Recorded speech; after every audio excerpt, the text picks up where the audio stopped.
Hello बच्चों। Hello everyone.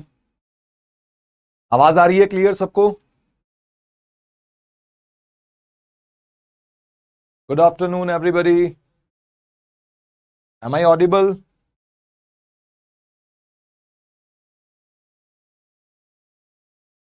जय बाबा की। प्रणाम भी प्रणाम। आओ आओ सभी। आवाज क्लियर है? ठीक है। Okay okay. आ जाओ आ जाओ। बहुत हो गई हाय हेलो। डीपीपी नहीं मिली? हाँ डीपीपी यार मैं अब करता हूं जल्दी से जल्दी। कल तक तो मैं डेफिनेटली डीपीपीज मिल जाएंगी। बिल्कुल अभी करूंगा मैं। हाँ डीपीपी वाला काम थोड़ा डिले चल रहा है। करता हूं मैं उसे बहुत जल्दी। ठीक है एक बार पिछला लेक्चर एक बार फटाफट रिवाइज कर लेते हैं। पिछला लेक्चर पूरा तो नहीं, जो टॉपिक अपना चल रहा था उसे एक बार फटाफट देख लेते हैं। Average speed and average velocity के बारे में हम जान रहे थे कल। एवरेज स्पीड क्या है? किसी भी एक फाइनाइट मोशन के दौरान चाहे कैसी भी मोशन हो, average speed is total distance travelled upon total time taken and average velocity is total displacement upon time taken. Displacement shortest path होता है, तो एवरेज वेलोसिटी हमेशा छोटी होती है एवरेज स्पीड से। दोनों इक्वल कब होते हैं? जब कोई पार्टिकल या कोई ऑब्जेक्ट स्ट्रेट लाइन में मूव करे और वापस ना पलटे। स्ट्रेट लाइन में भी शर्त है, वापस नहीं पलटना। एक ही डायरेक्शन में कॉन्टिन्यूअस मोशन होगी तो डिस्टेंस और डिस्प्लेसमेंट के मैग्नीट्यूड्स बराबर होंगे, एवरेज स्पीड और एवरेज वेलोसिटी के मैग्नीट्यूड्स बराबर होंगे। डीपीपी में सेंड कर दूंगा। बिल्कुल बिल्कुल कल तक तुम्हें मिल जाएंगी सारी डीपीपीस, आज की और पिछले लेक्चर्स की भी। ठीक है, तो इस पे अपन ने कुछ क्वेश्चंस देखे थे। पहला सवाल और दूसरा सवाल रिलेटिवली काफी इजी थे। तीसरा सवाल, इसमें किसी को कुछ दिक्कत है नोट्स रिवाइज करने पे तो बताओ भाई। थर्ड वाले क्वेश्चन में कुछ डाउट है तो। इसमें काफी पंगा था इसके अंदर। देखो उसने आधा रास्ता, बाइक वाले ने आधा रास्ता वी स्पीड से ट्रेवल किया था, उसके बाद उसने अपनी घड़ी चेक करी थी, वो लेट हो रहा था, फिर उसने 2v की स्पीड कर दी। 2v की स्पीड करने के बाद उसने दोबारा घड़ी चेक करी और फिर उसने 3v की स्पीड करी और फाइनली टाइम पे बी पोजीशन पे पहुंच गया। तो उस केस में अपने को अलग अलग टुकड़ों में मोशन का एनालिसिस करना पड़ा। ए से सी तक अलग मोशन एनालिसिस, सी से डी, डी से बी, जिसके बेसिस पे अपन ने एवरेज स्पीड निकाली। ठीक है ना? ये क्वेश्चन अच्छे से एक बार समझना बहुत जरूरी है। ठीक है, कुछ भी इसमें दिक्कत है तो पूछ सकते हो चैट में। शॉर्टकट नहीं है यार, इस क्वेश्चन का कोई शॉर्टकट नहीं है। लंबा क्वेश्चन है, लेंदी क्वेश्चन है। लेंदी एज सच नहीं है ऑब्जेक्टिव ही यार। देखो जेई मेन में भी as well as JEE Advanced के अंदर भी पेपर कहने को ऑब्जेक्टिव होता है, लेकिन क्वेश्चंस उसके अंदर मोर और लेस सब्जेक्टिव ही होते हैं। रफ पेजेस पे हमें कैलकुलेशन करनी पड़ती है और उस कैलकुलेशन करने के बाद आंसर एक ऑप्शन टिक करनी होती है। बस ये है कि तुम ऐसे बोल सकते हो कि जो नेशनल टेस्टिंग एजेंसी है उसने अपनी पेपर चेकिंग की मेहनत बचाने के लिए पेपर को ऑब्जेक्टिव बना रखा है। डिफिकल्टी लेवल ऑब्जेक्टिव जैसा नहीं है। ऐसा नहीं हो सकता कि भाई हमने क्वेश्चन पढ़ा और ऑप्शन टिक कर दी, इतना जल्दी काम नहीं होता है। तो क्वेश्चंस को सब्जेक्टिवली ही डील करना होता है जेई के अंदर। मेडिकल में तुम बोल सकते हो मेडिकल वाले बच्चों के काफी क्वेश्चंस, 45 में से लगभग 30 क्वेश्चन जो होते हैं वो डायरेक्ट होते हैं, डायरेक्टली फॉर्मूला बेस्ड या डायरेक्टली एक कंसेप्ट पे बेस्ड क्वेश्चंस होते हैं। लेकिन जेई के अंदर ऐसा नहीं होता। जेई मेन में भी as well as JEE Advanced में भी कम क्वेश्चंस होते हैं, टाइम ज्यादा मिलता है रिलेटिवली पर क्वेश्चन, तो क्वेश्चंस की लेंथ भी ज्यादा होती है इन एज कंपेयर टू मेडिकल। ठीक है, तो इसी पे अपन देखो इन्हीं दो चीजों को एक दो क्वेश्चंस और देखते हैं। नेक्स्ट क्वेश्चन डील करते हैं, एक बार रीड कर लो।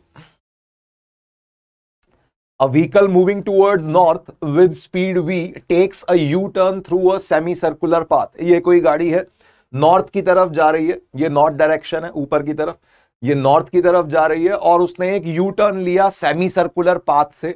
ए पॉइंट पे यू टर्न स्टार्ट हुआ, बी पॉइंट तक यू टर्न चला और उसके बाद ये गाड़ी साउथ की तरफ चली गई। ठीक है, रेडियस आर गिवन है, रेडियस आर गिवन है हमें as shown. Find average speed and average velocity. पूरी मोशन में नहीं, सिर्फ ये ए से बी तक की जो मोशन है, ए से बी तक की जो मोशन है ड्यूरिंग द यू टर्न, हमें average speed and average velocity बतानी है क्या होगी। If there is no change, if there is no change in speed throughout the motion, पूरी मोशन में स्पीड जो है वो कांस्टेंट है v की। v is given, speed is given, and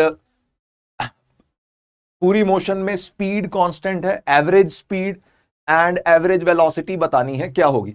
v given है, यहां पे मैं ऊपर लिखना भूले सर, नहीं लिखा हुआ है, लिखा हुआ है ये रहा, v is given, r is given, ये दोनों चीजें गिवन है सिंबल्स की टर्म्स में। तो देखो एवरेज स्पीड में मैंने लास्ट क्लास में बताया था, अगर पूरी की पूरी मोशन में चाहे कर्व्ड पाथ हो चाहे स्ट्रेट पाथ हो, अगर पूरी मोशन में स्पीड कांस्टेंट है, अगर पूरी मोशन में स्पीड कांस्टेंट है तो एवरेज स्पीड और स्पीड में कोई फर्क नहीं होता, average speed is equal to speed हो जाएगी। तो सिंपली एवरेज स्पीड तो हम बोल सकते हैं v की ही रहेगी, क्यों? क्योंकि स्पीड कांस्टेंट है। ओके, एंड एवरेज वेलोसिटी के बारे में क्या बोलेंगे? Average velocity, average velocity definition से जाएंगे। एवरेज वेलोसिटी विल बी,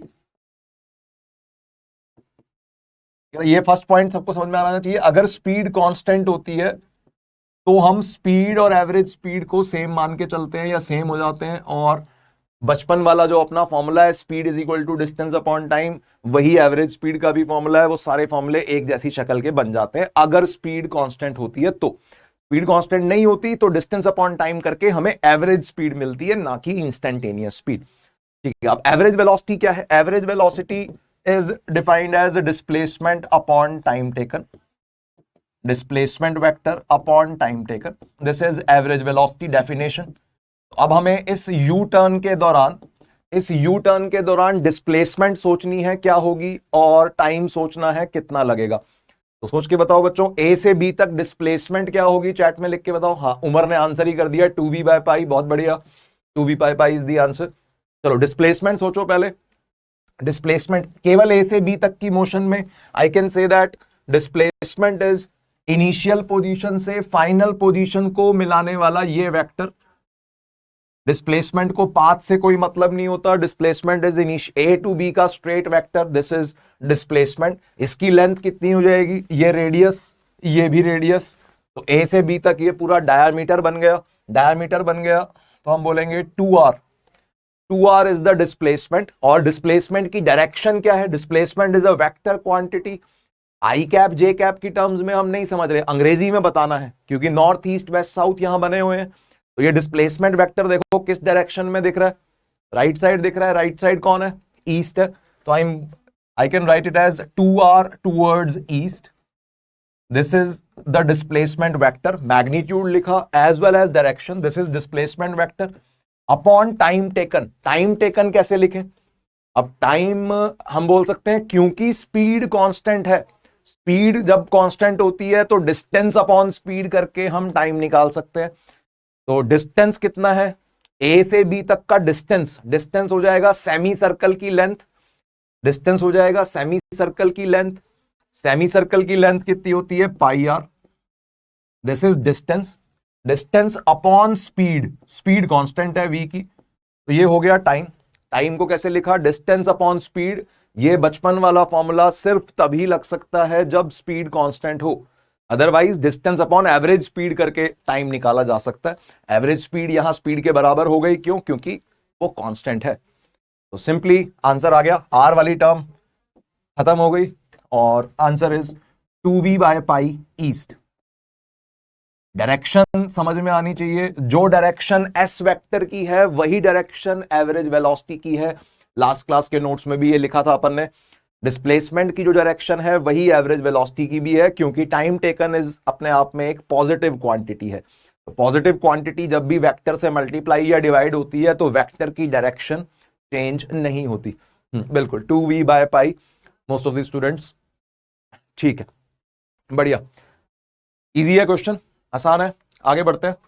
और देखो, एक और देखो, ये लास्ट क्वेश्चन है एवरेज स्पीड एवरेज वेलोसिटी का। कहानी लिखी हुई है, कोई बंदा चल रहा है, कहानी लिखी हुई है उसकी कि एक बंदा वॉक किया, उसने 30 मीटर टूवर्ड्स ईस्ट वॉक किया पहले उसने, with constant speed 1 metre per second. चलो डायग्राम बनाते रहते हैं, साथ साथ डायग्राम बनाना बड़ा जरूरी है, क्वेश्चन को पढ़ते पढ़ते ही डायग्राम बनाने की कोशिश करते हैं। सबसे पहले अपन ने डायरेक्शन कंसीडर कर ली, ये रही नॉर्थ ईस्ट वेस्ट साउथ, ठीक है। इस डायरेक्शन के हिसाब से डायग्राम बनाने वाला हूं। तो सबसे पहले बंदा कहां गया, ईस्ट की तरफ गया, constant speed 1 metre per second से, ठीक है भेज देते हैं उसे। यहां से मान लो जर्नी स्टार्ट हुई, ए पॉइंट से मोशन स्टार्ट हुई और वो 30 मीटर ईस्ट की तरफ गया, भेज दिया उसे 30 मीटर ईस्ट, और डायरेक्शन है सॉरी वेलोसिटी है 1 मीटर पर सेकंड की, ठीक है। यहां पहुंचने के बाद अब ये बी पॉइंट पे पहुंच गया, बी पॉइंट पे जैसे ही पहुंचा लिखा हुआ है he takes a left turn and runs 60 metre. अब यहां बी पॉइंट पे जैसे ही वो पहुंचेगा तो लेफ्ट टर्न कौन सा हो जाएगा, ऊपर की तरफ आ जाएगा, मतलब नॉर्थ की तरफ। तो लेफ्ट टर्न लेके उसने 60 मीटर ट्रेवल किया, दिस इज 60 मीटर डिस्टेंस उसने लेफ्ट लेके ट्रेवल किया। और कितने टाइम, यहां पे अब स्पीड नहीं दे रखी, देखो टाइम दे रखा है, ये 60 मीटर ट्रेवल करने में उसको लगे 30 सेकेंड्स, ठीक है। अब वो पहुंच गया सी पोजीशन पे। अच्छा आगे पढ़ते हैं। And then he takes a right turn and walks with constant speed of 1 metre per second. यहां पे सी पॉइंट पे पहुंचने पे राइट टर्न लेंगे, राइट टर्न इस तरफ आ गया, कितना डिस्टेंस ट्रेवल किया, डिस्टेंस दे नहीं रखा, डिस्टेंस की जगह आप दे रखा है स्पीड दे रखी है 1 मीटर पर सेकेंड की। इस जर्नी में इस लास्ट स्टेप में 1 मीटर पर सेकेंड की कांस्टेंट स्पीड से उसने ट्रेवल किया, कितने टाइम के लिए किया, 50 सेकेंड्स के लिए किया, ठीक है। डाटा लिख लिया अपन ने, फाइनली वो अपनी डेस्टिनेशन पे पहुंच गया जहां भी उसे पहुंचना था। ये D position is the final position. तो इस तरह की कुछ जर्नी रही है, लैंग्वेज से अपन ने समझा, ठीक है। और बताना क्या है, इस पूरे रास्ते में अलग अलग जगहों पे देखो डाटा अलग अलग है, यहां डिस्टेंस और स्पीड दिए हुए हैं, यहां डिस्टेंस और टाइम दिया हुआ है, यहां स्पीड और टाइम दिया हुआ है, कुछ भी दे सकते हैं क्वेश्चन बनाने के लिए। पूछा गया है इस पूरे रास्ते में ए से डी, ये डायग्राम हमें खुद सोचना था बच्चों, देखो ये डायग्राम गिवन नहीं था क्वेश्चन में, ये लैंग्वेज अंग्रेजी पढ़ के डायग्राम हमें खुद बनाना होता है बहुत सारे क्वेश्चंस में, ये ध्यान रखना है। थॉट प्रोसेस पे फोकस रखो। Average speed and average velocity बतानी है विद डायरेक्शन। तो एवरेज स्पीड से स्टार्ट करते हैं। एवरेज स्पीड क्या है, डिस्टेंस अपॉन टाइम।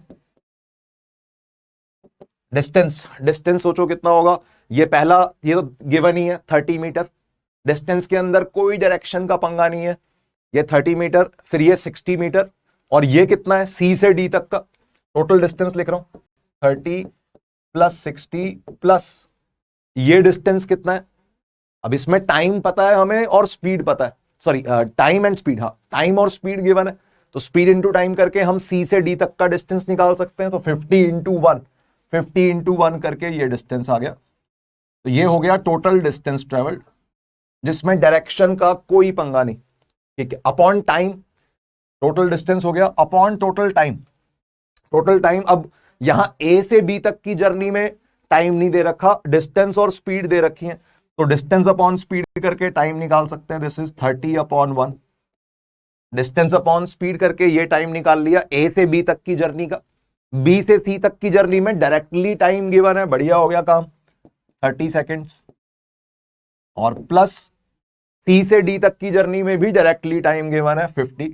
तो एवरेज स्पीड का आंसर आ गया, this is total distance upon total time. Distance is in metres, time is in seconds, तुम देख सकते हो यूनिट्स भी डिवाइड हो रही है, मीटर पर सेकेंड में आंसर बन रहा है। कितना बन रहा है, 90 plus 50 that is 140 metres upon this is 30 plus 50 110 seconds. तो ये आ रहा है 14/11 metre per second. This is the answer for average speed, ठीक है। एवरेज स्पीड का आंसर है 14/11। हाँ मैक्सिमम बच्चों ने दिया है, कुछ लोग 12/11, अच्छा वो दूसरे आंसर दे रहे हैं, एवरेज वेलोसिटी के दे रहे हैं, देखते हैं वो। हाँ 14/11 is the correct answer for average speed. और एवरेज वेलोसिटी, एवरेज वेलोसिटी के अंदर देखो हमने पिछली क्लास में भी एक क्वेश्चन किया था, डिस्प्लेसमेंट निकालनी पड़ती है हमें डायग्राम देख के। तो डिस्प्लेसमेंट को समझो पहले, इस डायग्राम में डिस्प्लेसमेंट हो जाएगी ये ए से डी तक को मिलाने वाला straight vector, this blue coloured vector is our displacement vector. तो पहले हमें डिस्प्लेसमेंट, और जो इसकी डायरेक्शन है वही एवरेज वेलोसिटी की भी डायरेक्शन है, तो डिस्प्लेसमेंट कितनी है पहले वो सोचते हैं। उसके लिए ये डिस्टेंस तो पता है हमें 30 है, ठीक है। ये वाला यहां से अगर जैसे पिछले क्लास में भी हमने ये सिमिलर क्वेश्चन किया था परपेंडिकुलर ड्रॉप करके, तो ये लेंथ 30 है, ये लेंथ कितनी है, ये लेंथ है 50 into 1 speed into time that is 50। तो ये हो गया 30 प्लस 50 80। और ये वाली लेंथ भी हमें पता है, ये लेंथ कितनी है, ये लेंथ डायरेक्टली यही वाली लेंथ है सेम 60 की। तो हेंस आई कैन राइट इस पूरे बड़े ट्राइंगल में, देखो इस बड़े वाले ट्राइंगल में इन ट्राइंगल ADM नाम रख देते हैं इसका, in triangle ADM, in triangle ADM मतलब थॉट प्रोसेस क्या है, दिमाग में क्या चल रहा है, एवरेज वेलोसिटी पूछी गई थी जिसका फॉर्मूला है डिस्प्लेसमेंट अपॉन टाइम। टाइम तो हम सोच चुके हैं, ये रहा नीचे डिनोमिनेटर में लिखा हुआ है, और डिस्प्लेसमेंट सोचने के लिए ये डायग्राम्स की मदद ले रहे हैं। तो ट्राइंगल ADM के अंदर डिस्प्लेसमेंट वेक्टर का magnitude that is hypotenuse, basically this is the hypotenuse, hypotenuse is equal to root of perpendicular square plus base square, पूरा बेस 30 प्लस 50 80 का स्क्वायर। बिल्कुल 100 मीटर की डिस्प्लेसमेंट आ रही है, 100 मीटर डिस्प्लेसमेंट, 100 मीटर डिस्प्लेसमेंट आ गई। Time यही वाला उठा लेते हैं, ये रहा टाइम, ये रहा टाइम 30 प्लस 50, तो हेंस डिस्प्लेसमेंट आ गई, तो एवरेज वेलोसिटी आ गई। एवरेज वेलोसिटी वेक्टर का magnitude is equal to displacement है 100 मीटर और टाइम है ऑलरेडी हम निकाल चुके हैं, ये रहा 110 सेकंड का, 110 सेकंड का। तो आंसर इज, एवरेज वेलोसिटी का आंसर है 10/11 मीटर पर सेकंड। तो तुम जो मैंने नोट लिखवाया था उसको चेक भी कर सकते हो। एवरेज वेलोसिटी इन जनरल हमेशा छोटी होती है मैग्नीट्यूड में एवरेज स्पीड के मुकाबले। एवरेज स्पीड 14/11 है, एवरेज वेलोसिटी 10/11 है मैग्नीट्यूड में। ये हमेशा छोटी होती है क्योंकि डिस्प्लेसमेंट छोटा होता है डिस्टेंस से, ठीक है। इक्वल कब होंगे, स्ट्रेट लाइन मोशन में, और जिसमें वापस ना मुड़े पार्टिकल, ठीक है। इसकी डायरेक्शन का आंसर भी कर देते हैं। इसकी डायरेक्शन क्या होगी एवरेज वेलोसिटी की, वही जो डिस्प्लेसमेंट की होगी, और डिस्प्लेसमेंट की डायरेक्शन क्या होगी वो हम इस थीटा एंगल के बेसिस पे लिख देंगे। ये थीटा देखो फिर से वैसा सही आ रहा है जैसे पिछली क्लास में किया था। tan थीटा है 60/80, तो tan थीटा है 60/80 मतलब 3/4, 20 से कैंसिल हो जाएगा, तो इसका मतलब थीटा है 37 डिग्री। तो एवरेज वेलोसिटी की डायरेक्शन का आंसर क्या रखेंगे, एवरेज वेलोसिटी की डायरेक्शन हो जाएगी 37 डिग्री नॉर्थ ऑफ ईस्ट। कल समझाया था ये, इसमें कोई चक्कर तो नहीं, किसी को डाउट तो नहीं। ईस्ट वाली डायरेक्शन है ये, राइट साइड, ईस्ट से, हिंदी में रीड करोगे ज्यादा अच्छे से समझ में आएगा। ये ईस्ट की डायरेक्शन है, ईस्ट से 37 डिग्री नॉर्थ की तरफ डिस्प्लेसमेंट हुई, तो 37 degree north of east, English में उल्टा बोलते हैं, नॉर्थ ऑफ ईस्ट। समझ में आना चाहिए अंग्रेजी कैसे लिख रहे हैं, ठीक है। क्लियर है सबको, चलो। तो ये कहानी क्या थी, देखो distance, displacement, average speed, average velocity, ये जो हमने पैरामीटर्स पढ़े, ये पैरामीटर्स किसी एक फाइनाइट मोशन के रिगार्डिंग है। अब जैसे मान लो तुम अगर मान लो दिल्ली से कानपुर जा रहे हो, अपनी गाड़ी चला रहे हो, व्हीकल में जा रहे हो, किसी भी व्हीकल में, तो होता क्या है रास्ते में, अब पूरे रास्ते की जर्नी समझानी है तो डिस्टेंस डिस्प्लेसमेंट की टर्म्स में समझाई जा सकती है, एवरेज स्पीड, एवरेज वेलोसिटी। लेकिन रास्ते में कभी कभी गाड़ी रुकती भी है, जब रेड लाइट आई है तो गाड़ी रुकेगी, जब एकदम एक्सप्रेसवे आ गया है तो गाड़ी 120 की स्पीड पे भी दौड़ती है। तो ऐसे केसेस में स्पीड और वेलोसिटी दोनों टाइम के साथ चेंज होते रहते हैं। तो अगर वो टाइम के साथ चेंज हो रहे हैं, यहां पे हम इन क्वेश्चंस में क्या देख रहे हैं, इन क्वेश्चन में भी तुम बोल सकते हो स्पीड चेंज हो रही है, यहां कुछ अलग स्पीड है, यहां कुछ अलग स्पीड है, वहां कुछ अलग स्पीड है। तो स्पीड अगर टाइम के साथ चेंज हो रही है और किसी एक पर्टिकुलर इंस्टेंट पे अपने को स्पीड या वेलोसिटी डिफाइन करनी है, तो वो किस तरह से कर रहे हैं, देखो इंस्टेंटेनियस स्पीड या वेलोसिटी, पूरा नाम अगर बात करें तो वो है इंस्टेंटेनियस स्पीड या वेलोसिटी। इन शॉर्ट इनको अपन स्पीड वेलोसिटी भी बोलते हैं, मतलब इंस्टेंटेनियस शब्द लगाना कोई जरूरी नहीं है, केवल स्पीड भी कह सकते हो। केवल स्पीड कोई बोल रहा है इसका मतलब वो उस इंस्टेंट पे पूछ रहा है। इंस्टेंटेनियस शब्द का मतलब क्या है, एट अ पर्टिकुलर इंस्टेंट, किसी एक पर्टिकुलर इंस्टेंट पे स्पीड क्या है और वेलोसिटी क्या है, ठीक है। ठीक है, देखो इसमें वेलोसिटी की डेफिनेशन क्या है, velocity is simply defined as rate of change of position. Position कितनी तेजी से बदल रही है, अब पोजीशन का हमने वेक्टर फॉर्म में पढ़ा था, ऑल्दो अभी हम आई कैप जे कैप वेक्टर के क्वेश्चंस नहीं कर रहे, करेंगे हम बाद में, अगले चैप्टर को शुरू होने से पहले वेक्टर्स पढ़ेंगे, उसके बाद करेंगे, अभी हम स्ट्रेट लाइन पे ही फोकस करेंगे।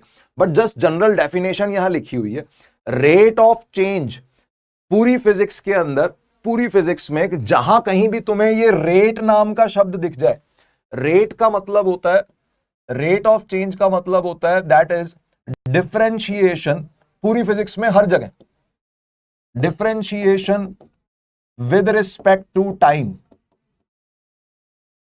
जैसे for example rate of flow of charge is called as current, rate of flow of charge is called as current, मतलब current is equal to D Q by D T. Simply rate शब्द जहां भी दिखता है पूरी physics में, that means differentiation with respect to time. ठीक है, अगर कोई ये बोल रहा है कि भाई रेट ऑफ चेंज ऑफ कोई y नाम की quantity with respect to x, अगर ऐसी स्टेटमेंट बोल रहे हैं rate of change of y with respect to x, that means dy by dx। But अगर विद रिस्पेक्ट टू करके कुछ नहीं बोल रहे तो हम क्या मानेंगे, with by default standard variable क्या है अपना, टाइम है। जैसे rate of doing work is called as power, बचपन की definition, rate of doing work is called as power. इसका मतलब क्या हुआ, power is equal to differentiation of work with respect to time, that is the mathematical, मतलब इस अंग्रेजी का मैथमेटिकल मीनिंग है ये। In general rate means differentiation. ठीक है, डायरेक्शन ऑफ वेलोसिटी क्या है, direction of velocity in general किसी भी कर्व्ड पाथ पे अगर पार्टिकल चल रहा है, मान लो इस पाथ पे पार्टिकल चल रहा है, तो वेलोसिटी की जो डायरेक्शन होती है that is always along tangent to the path. जैसे इस पॉइंट इस तरह से अगर पार्टिकल मूव कर रहा है, मान लो राइट साइड जा रहा है इस पाथ पे, तो जब पार्टिकल यहां है तो उसकी वेलोसिटी ऐसे टेंजेंट के अलोंग है, जब पार्टिकल यहां पहुंचेगा तो उसकी वेलोसिटी इस तरह से टेंजेंट के अलोंग होगी। क्यों होगी, वेलोसिटी बेसिकली मोशन की डायरेक्शन को शो करती है। भाई अगर पार्टिकल की वेलोसिटी इस तरफ नहीं है, उल्टा सोचो, अगर पार्टिकल की वेलोसिटी इस तरफ नहीं है, इस तरफ है, तो वो उधर जाएगा ही नहीं ना, इस पाथ पे कैसे जाएगा, फिर वो किसी और पाथ पे चला जाएगा। तो बेसिकली पाथ कौन सा होगा ये चीज वेलोसिटी डिटरमाइन करती है, वेलोसिटी जिस डायरेक्शन में है उस डायरेक्शन में पाथ बन जाएगा, सिंपल बात। इसी बात को हम उल्टा करके रख लेते हैं कि भाई वेलोसिटी हमेशा पाथ के टेंजेंट के अलोंग होती है, तो velocity is always tangential to the path. अब ठीक है, अब वेलोसिटी की तुम देख सकते हो डायरेक्शन भी बदले जा रही है, अगर कर्व्ड पाथ है, अगर कोई कर्व्ड पाथ है तो वेलोसिटी की डायरेक्शन भी बदले जा रही है, और हो सकता है मैग्नीट्यूड भी बदल रहा हो, क्या पता यहां पे 50 की स्पीड से चल रहा हो, यहां 40, यहां 70, अलग अलग स्पीड्स भी हो सकती हैं, तो इनके नाम भी अलग अलग रख देते हैं। यहां पे वेलोसिटी v1 है, लेट्स से यहां v2 है, यहां v3 है।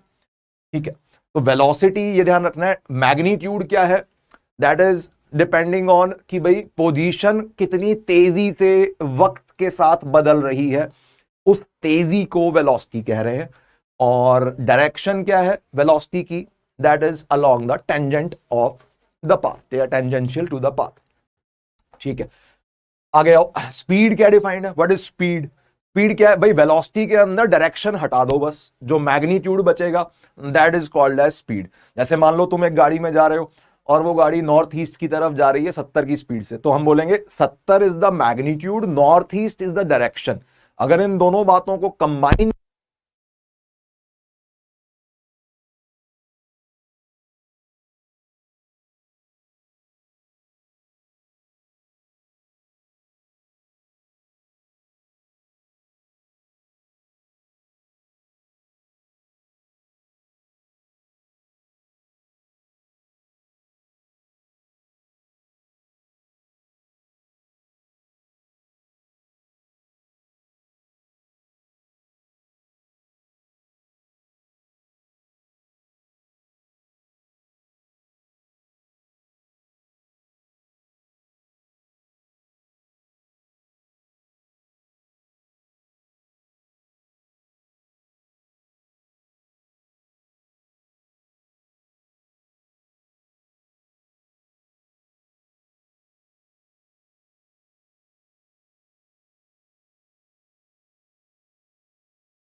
अब आ रही है, आवाज आ रही है?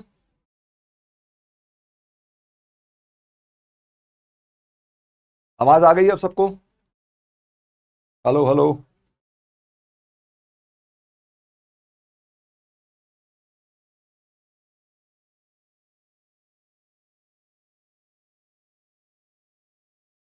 हेलो हेलो हेलो, आवाज क्लियर है?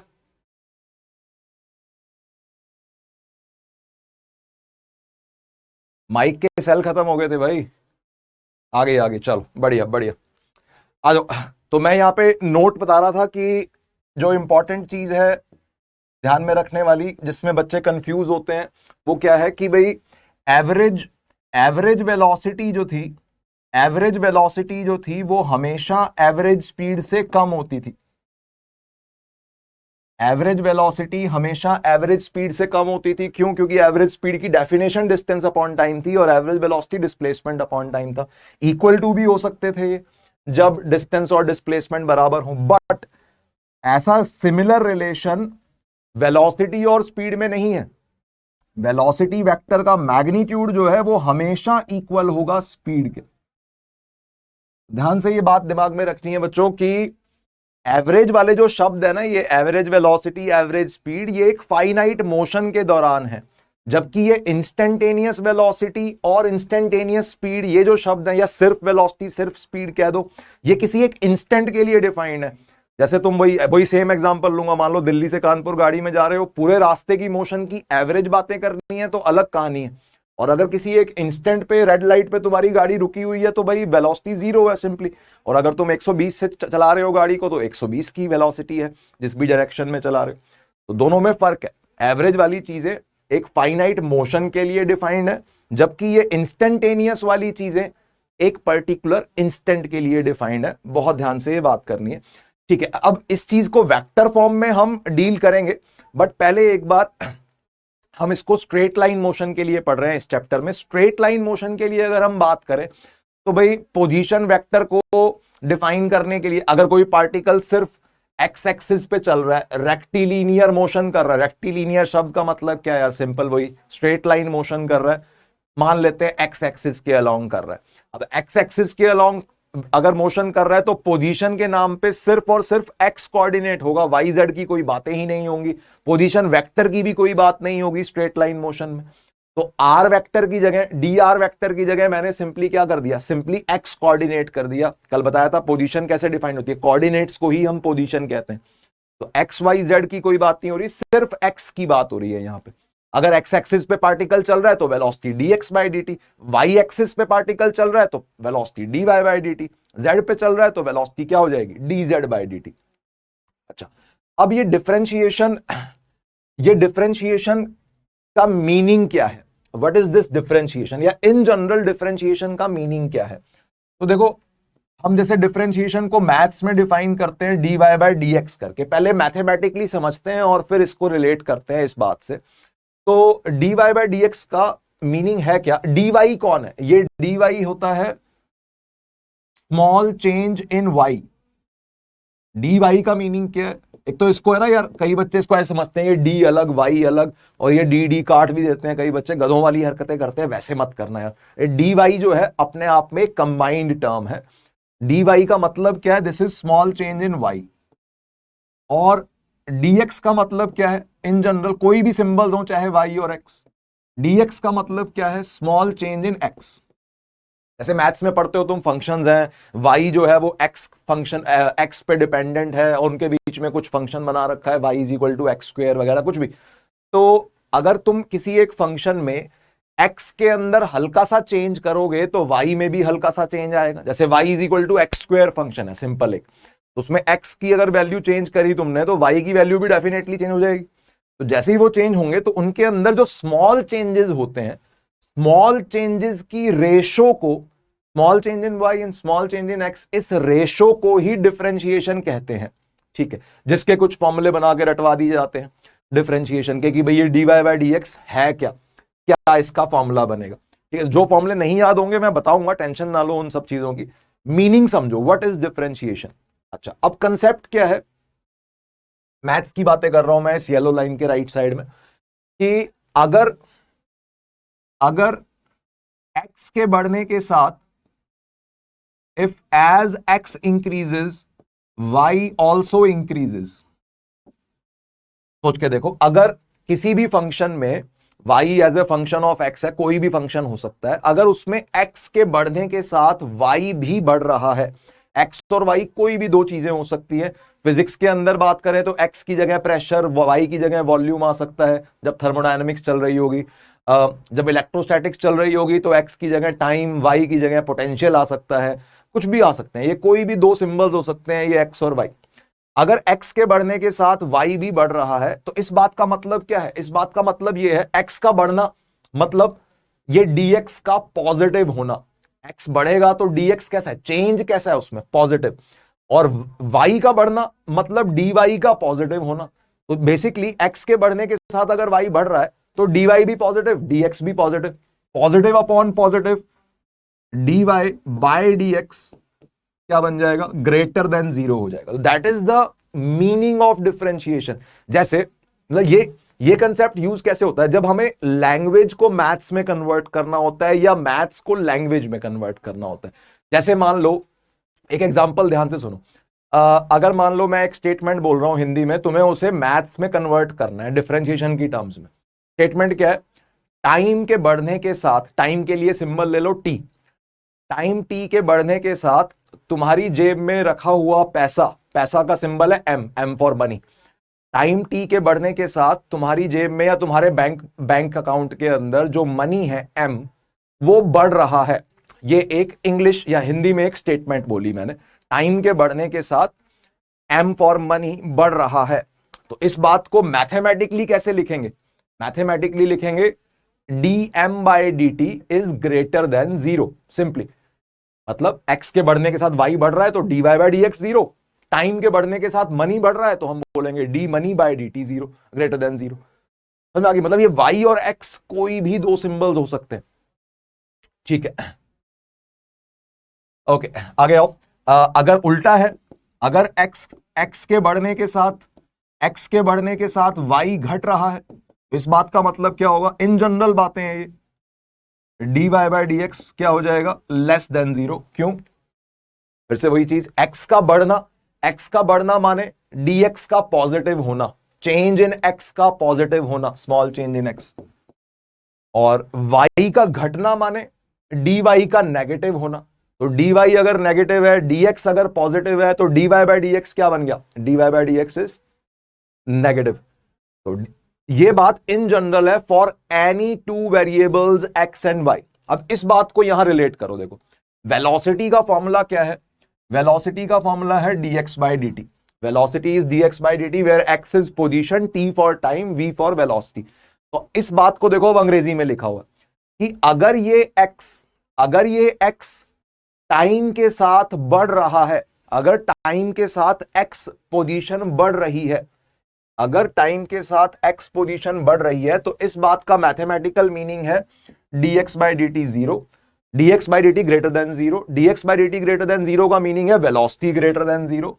और वेलोसिटी ग्रेटर देन जीरो का मतलब क्या है? Velocity positive. पॉजिटिव का मतलब क्या है? That is velocity along positive x axis. Particle जो है वो पॉजिटिव एक्स एक्सिस की तरफ जा रहा होगा अगर एक्स एक्सिस पे चल रहा है, तो अगर वाई पे चल रहा है तो पॉजिटिव वाई एक्सिस की तरफ जा रहा होगा। सिमिलरली अगर x टाइम के साथ घट रहा है तो वही सेम उल्टी कहानी। कॉमन सेंस की बात है, बट उसको इस डेफिनेशन से रिलेट करवा रहा हूं। जिन बच्चों को डिफरेंशिएशन की फील नहीं है कि व्हाट इज डिफरेंशिएशन, उनके लिए बता रहा हूं मैं।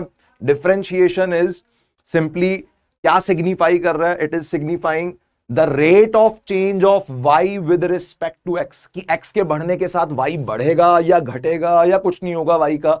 इन बातों को सिग्निफाई करती है ये ratio. This is called as differentiation dy by dx।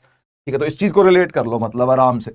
ये पॉजिटिव एक्स एक्सिस है, मान लो पॉजिटिव एक्स एक्सिस पे अगर मोशन राइट साइड हो रही है,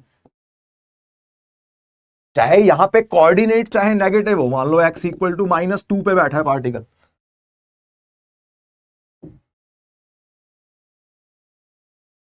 x इक्वल टू -2 पे है मान लो, चाहे पार्टिकल अगर नेगेटिव एक्स एक्सिस पे भी है, लेकिन अगर उसकी मोशन राइट साइड है, इसका मतलब क्या हुआ? मोशन राइट साइड होने का मतलब एक्स कोऑर्डिनेट बढ़ रहा है, एक्स कोऑर्डिनेट बढ़ रहा है मतलब वेलोसिटी पॉजिटिव डायरेक्शन में है, डायरेक्शन पॉजिटिव है। तो यहां क्या बोलेंगे इस केस में, वेलोसिटी इज ग्रेटर देन 0 अगर मोशन राइट साइड है तो, और अगर उल्टा है, अगर ये एक्स एक्सिस है, पार्टिकल चाहे कहीं भी हो, अगर मोशन लेफ्ट साइड है, it means velocity is less than 0। Basically velocity का जो साइन है पॉजिटिव या नेगेटिव, स्ट्रेट लाइन मोशन की बातचीत कर रहे हैं, तो वेलोसिटी का जो साइन है पॉजिटिव या नेगेटिव, वो साइन क्या डिनोट कर रहा है, वो साइन डायरेक्शन को रिप्रेजेंट कर रहा है। पॉजिटिव एक्स एक्सिस वाली motion velocity positive, negative x axis की तरफ जा रहा है पार्टिकल तो वेलोसिटी नेगेटिव। आई होप चमक गया होगा वेलोसिटी क्या है। और वेलोसिटी का अगर प्लस माइनस साइन हटा दें और सिर्फ मैग्नीट्यूड की बात करें तो उस मैग्नीट्यूड को सिंपली स्पीड कह रहे हैं हम। ठीक है, आ गया। नेक्स्ट इज क्वेश्चन, देखो इंस्टेंटेनियस स्पीड और वेलोसिटी पे। देखो एक पार्टिकल है एक्स एक्सिस पे भटक रहा है कहीं, such that its position is changing with time as this. अब सबसे पहले तो इस फंक्शन को अच्छे से पहचानो, भाई ये है क्या। ये एक्स सिंबल जो है ये पोजीशन का है, एक्स मीटर्स में है, पोजीशन के लिए है, और टी जो है वो टाइम का सिंबल है, सेकंड्स में है। एसआई यूनिट्स में बातचीत कर रहे हैं अपन सारी की सारी, और टाइम और पोजीशन में ये रिलेशन है। जैसे मतलब कोई बोलता है हमें कि भाई इनिशियली पार्टिकल कहां बैठा है, तो इस फंक्शन में टाइम को 0 डाल दो, टाइम को 0 डालोगे सब कुछ खत्म हो जाएगा, x 0 आ गया, मतलब इनिशियली पार्टिकल ऑरिजिन पे बैठा होगा। कोई पूछता है कि भाई बताओ 10 सेकंड बाद पार्टिकल कहां है, तो 10 सेकंड टाइम की वैल्यू 10 डाल दो, इसमें टाइम की वैल्यू 10 डालोगे, 10 का स्क्वायर 100, 100 माइनस 50, 50, मतलब पार्टिकल x इक्वल टू 50 पे पहुंच गया 10 सेकंड बाद। तो बेसिकली एक पार्टिकल एक्स एक्सिस पे भटक रहा है, इस फंक्शन के मुताबिक भटक रहा है। ठीक है, अब इसका पूरा एनालिसिस करना है कि वो कैसे भटक रहा है। देखो फर्स्ट पार्ट क्या है क्वेश्चन का, find velocity as a function of time. किसी भी टाइम पे, मान लो 2 सेकंड पे, 3 सेकंड पे, किसी भी एक पर्टिकुलर इंस्टेंट पे पार्टिकल की वेलोसिटी का फंक्शन रेडी करना है। डिस्प्लेसमेंट बतानी है ड्यूरिंग फर्स्ट 5 सेकंड्स, एंड तीसरा क्वेश्चन है डिस्टेंस बताना है ड्यूरिंग फर्स्ट 5 सेकंड्स। ठीक है, तो इस पूरी मोशन का एनालिसिस करते हैं। तो what is velocity, first part को करने के लिए वेलोसिटी अभी अभी हमने पढ़ा, velocity is dx by dt। And differentiation, जिसको डिफरेंशिएशन के फॉर्मूले नहीं याद हैं तो फिजिक्स में सबसे ज्यादा यूज होने वाला पहला फॉर्मूला मैं यहां बता रहा हूं। जैसे जैसे फॉर्मूले आते रहेंगे मैं बताता रहूंगा, और अदरवाइज मैथ्स में तुम उनकी पूरी लिस्ट याद ही रखते हो, बट ये चीज अपने को याद रखनी है कि अगर y इज इक्वल टू कुछ x की पावर n है, देन फॉर्मूला, बेसिक फॉर्मूला अपना डिफरेंशिएशन का dy by dx क्या होता है, dy by dx का फॉर्मूला n टाइम्स x की पावर n माइनस 1। ठीक है, तो बेसिक, सबसे बेसिक फॉर्मूला अपना अलजेब्रा का डिफरेंशिएशन का। अगर y हमें x की टर्म्स में पता है तो डिफरेंशिएशन का ये फॉर्मूला याद रखना है। अब इसको यूज करो यहाँ पे y और x सिंबल्स नहीं है, यहाँ पे कौन है, y की जगह x सिंबल है और x की जगह t सिंबल है। यहाँ y as a function of x होता है मैथ्स में, फिजिक्स में यहाँ क्या आ रहा है, x as a function of t आ रहा है, और हमें dx बाई dt निकालना है। तो हम क्या करेंगे, टी स्क्वायर की डिफरेंशिएशन करेंगे, टी स्क्वायर की डिफरेंशिएशन बन जाएगी, टी की पावर 2 की डिफरेंशिएशन हो जाएगी 2 टाइम्स टी की पावर 2 माइनस 1, 2 टाइम्स टी की पावर 2 माइनस 1, ये वाला फॉर्मूला लगाया, minus 5t, minus 5t, T की डिफरेंशिएशन क्या हो जाएगी, टी की डिफरेंशिएशन हो जाएगी 1 टाइम्स टी की पावर 1 माइनस 1। सिंपली ये फॉर्मूला लगा रहे हैं अलजेब्रा वाला, तो ये बन रहा है 2t माइनस 5। आई होप इतना डिफरेंशिएशन, बहुत बेसिक वाली डिफरेंशिएशन है, ये आती होगी, यही उम्मीद करता हूं मैं। ठीक है, बाकी फॉर्मूला मैंने बता दिया है, समझने की कोशिश करो, कुछ भी दिक्कत है पूछ सकते हो चैट में। और यार चैट में आलतू फालतू की बातें मत करो यार, केमिस्ट्री फैकल्टी चेंज, क्या बातें कर रहे हो, फिजिक्स के जो भी डाउट है वो पूछो। ठीक है, टाइम पास मत करो यार, ऑनलाइन सेशन है, इसका मतलब ये नहीं है कि कोई देख ही नहीं रहा है, कुछ भी करते रहोगे। फोकस रखो क्लास पे, नोटबुक अपने सामने रखो, पेन साथ में रखो, जो चीजें नहीं समझ में आ रही, जहां डिफिकल्टी हो रही है एटलीस्ट उसको नोट डाउन करना बहुत जरूरी है। ठीक है, तो velocity as a function of time आ गया। अब हमसे कोई पूछता है कि भाई बताओ 1 सेकंड बाद उसकी वेलोसिटी क्या है, 1 सेकंड, यहां टाइम को 1 डाल दो, तो 2 इंटू 1 माइनस 5, माइनस 3 की वेलोसिटी है। 2 सेकंड बाद वेलोसिटी क्या है, यहां पे टाइम को 2 डाल दो, माइनस 1 की वेलोसिटी है। 10 सेकंड बाद वेलोसिटी क्या है, टाइम को 10 डाल दो, तो 20 माइनस 5 15 मीटर पर सेकंड की वेलोसिटी। तो basically velocity as a function of time आ गया, यही हमसे पूछा गया था। This is the answer number 1। ठीक है, किसी एक पर्टिकुलर इंस्टेंट पे भी पूछ सकते हैं और अदरवाइज फंक्शन भी पूछ सकते हैं।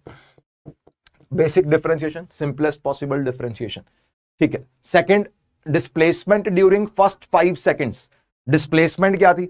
डिस्प्लेसमेंट का फॉर्मूला क्या था? Displacement was final position minus initial position.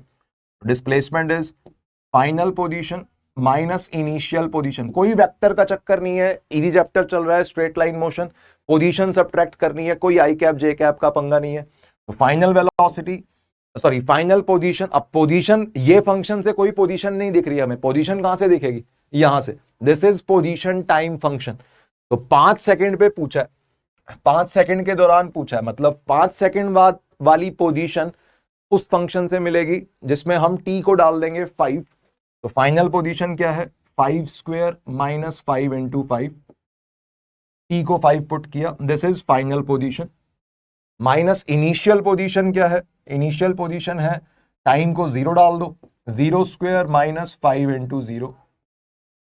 उस सेम फंक्शन में फाइनल पोजीशन के लिए t को 5 पुट किया, उसी फंक्शन में इनिशियल पोजीशन के लिए t को 0 पुट किया, और देखो सब कुछ 0 हो रहा है। फाइनल पोजीशन भी 0 बन रही है, इनिशियल पोजीशन भी 0 बन रही है, मतलब ओवरऑल कोई डिस्प्लेसमेंट नहीं हुई है। ठीक है, मतलब जहां पे पार्टिकल इनिशियली था वहीं पार्टिकल फाइनल आ गया। कहां था इनिशियली? ओरिजिन पे था। फाइनली कहां आ गया? ओरिजिन पे ही आ गया। अब क्या वो मूव ही नहीं किया? सवाल ये उठता है कि भाई क्या पता वो वहीं बैठा रहा हो, लेकिन ऐसा भी नहीं है। क्यों वहीं, क्यों ऐसा नहीं है? सोच के देखो। क्योंकि उसकी इनिशियल देखो वेलोसिटी है, t को 0 डालोगे, इसमें t को 0 डालने पे वेलोसिटी आ रही है -5 की, -5 की वेलोसिटी आ रही है। इसका मतलब पार्टिकल मूविंग तो है, पार्टिकल मूव कर रहा है, लेकिन वो इधर उधर कहीं भटक के वापस ओरिजिन पे आ गया। सोच के देखते हैं इसको। देखो, जैसे ये अपनी एक्स एक्सिस है, इस एक्स एक्सिस पे पार्टिकल मूव कर रहा है, और ये ये रहा मान लो ओरिजिन, ये है x इक्वल टू 0। यहां से मोशन स्टार्ट हुई है, t इक्वल टू 0 डालने पे ओरिजिन आ रहा है। अब जैसे t को 1 डाल के देखो, कुछ और डाल के देखो, t को 1 डाल के देखा तो 1 स्क्वायर माइनस 5 इंटू 1 कितना बन रहा? 1 माइनस 5 इज -4। मतलब जब टाइम 0 था तो पार्टिकल ओरिजिन पे था, और 1 सेकंड बाद पार्टिकल कहां पहुंच गया? x इक्वल टू -4 पे पहुंच गया। मतलब पार्टिकल मूव तो कर रहा है, ऐसा नहीं है कि वो बैठा हुआ है ओरिजिन पे, मूव कर रहा है। 5 सेकंड बाद वो गलती से इधर उधर भटक के वापस ओरिजिन पे ही आ गया है। तो इस तरह का कुछ पाथ रहा होगा उसका, ऐसे कुछ गया होगा, फिर इधर पलट के आया होगा और वापस यहीं आ गया। एट t इक्वल टू 5 पे भी वो फिर से ओरिजिन पे पाया गया है इस कैलकुलेशन के हिसाब से। तो हम पाथ का अंदाजा लगाने की कोशिश कर रहे हैं इस फंक्शन की मदद से कि भाई फंक्शन से मोशन कैसे एसोसिएटेड है। xt फंक्शन हमें गिवन है। क्लियर है? सेकंड पार्ट का आंसर हो गया 0। थर्ड में अब देखो डिस्टेंस। अब ये डिस्टेंस वाला जो पार्ट है दिस इज टफ। ठीक है, यहां पे मैक्सिमम बच्चे अटकते हैं। क्यों? क्योंकि डिस्टेंस का कोई फॉर्मूला ही नहीं है। डिस्टेंस का हमने कोई फॉर्मूला नहीं पढ़ा और ना ही कोई फॉर्मूला होता। डिस्टेंस की डेफिनेशन होती है। क्या डेफिनेशन है डिस्टेंस की? कि भाई जितना उसने पाथ ट्रेवल किया वही डिस्टेंस है। तो अब हमें पाथ का अंदाजा लग गया था कि भाई ये पार्टिकल कहीं लेफ्ट में जाके और मुड़ के वापस आया होगा, तभी इस तरह का पाथ हो सकता है। अब पाथ का अगर अंदाजा लग गया, हमें डिस्टेंस निकालना है। मतलब हमें यह सोचना है कि ये पार्टिकल कितना लेफ्ट गया और कहां मुड़ा, एक ही बार मुड़ा या कई बार मुड़ा। ऐसे भी हो सकता है कि पार्टिकल लेफ्ट गया हो, फिर मुड़ा हो, फिर वापस मुड़ के कहीं और गया हो, फिर वहां से मुड़ के आया हो ओरिजिन पे। कई बार ही मुड़ सकता है स्ट्रेट लाइन में भी। मुड़ने का मतलब लेफ्ट राइट नहीं है भाई, यहां पे मुड़ने का मतलब रिवर्स, कि भाई पार्टिकल लेफ्ट गया और फिर रिवर्स होके वापस आ गया, एक ही स्ट्रेट लाइन पे मूव कर रहा है। तो अब ये पता कैसे चलेगा कि पार्टिकल कहां कहां पलटा? ठीक है, तो पार्टिकल, जब तक हमें यह नहीं पता चलेगा कि पार्टिकल कहां पलट रहा है, अपनी मोशन को कहां रिवर्स कर रहा है, तब तक हमें पाथ का अंदाजा पूरा तरह से नहीं लगेगा। जब तक पाथ का अंदाजा पूरी तरह से नहीं लगेगा तब तक हम ये डिस्टेंस वाली चीज सोच नहीं पाएंगे। मतलब डिस्टेंस निकालना हमेशा मुश्किल होता है, डिस्प्लेसमेंट निकालना हमेशा आसान होता है। ठीक है, तो एग्जाम पॉइंट ऑफ व्यू से भी ये बात ध्यान में रख सकते हो। डिस्टेंस, क्योंकि डिस्टेंस का कोई फॉर्मूला नहीं है, डिस्टेंस की सिर्फ डेफिनेशन है। तो टू फाइंड डिस्टेंस, डिस्टेंस को फाइंड करने के लिए हम क्या करेंगे, देखो टू फाइंड डिस्टेंस, इस तरह के क्वेश्चंस के अंदर जब भी हमें डिस्टेंस फाइंड करना हो तो सबसे पहले हमें चेक करना होगा। क्या चेक करना होगा? The time instants when particle reverses, जब जब पार्टिकल पलट रहा है, अपनी डायरेक्शन को रिवर्स कर रहा है, कब कब कर रहा है, टाइम इंस्टेंट एंड लोकेशंस या पोजीशंस बोल दो, कि भाई पार्टिकल जब जब पलट रहा है, रिवर्स हो रहा है, जैसे यहां इस पाथ में भाई अब ये पार्टिकल ये कहां जाके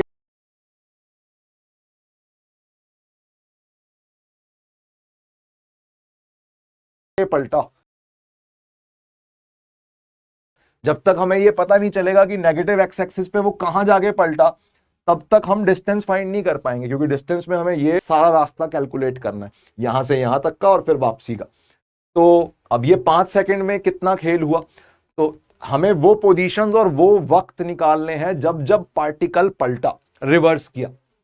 अब ये पलटेगा कब भाई, रिवर्स कब होगा? तो अगेन थोड़ा कॉमन सेंस से फील करके देखो, मान लो कि तुम एक कार चला रहे हो या कोई भी एक व्हीकल चला रहे हो, बाइक चला रहे हो, और तुमसे कहा जा रहा है कि भाई एक ही स्ट्रेट लाइन में जाना है और उसी स्ट्रेट लाइन पे वापस आना है, दाएं बाएं नहीं मुड़ना, लेफ्ट राइट नहीं मुड़ना, यू टर्न भी नहीं लेना, क्योंकि यू टर्न के अंदर भी तुम राइट साइड से लोगे या लेफ्ट साइड से लोगे।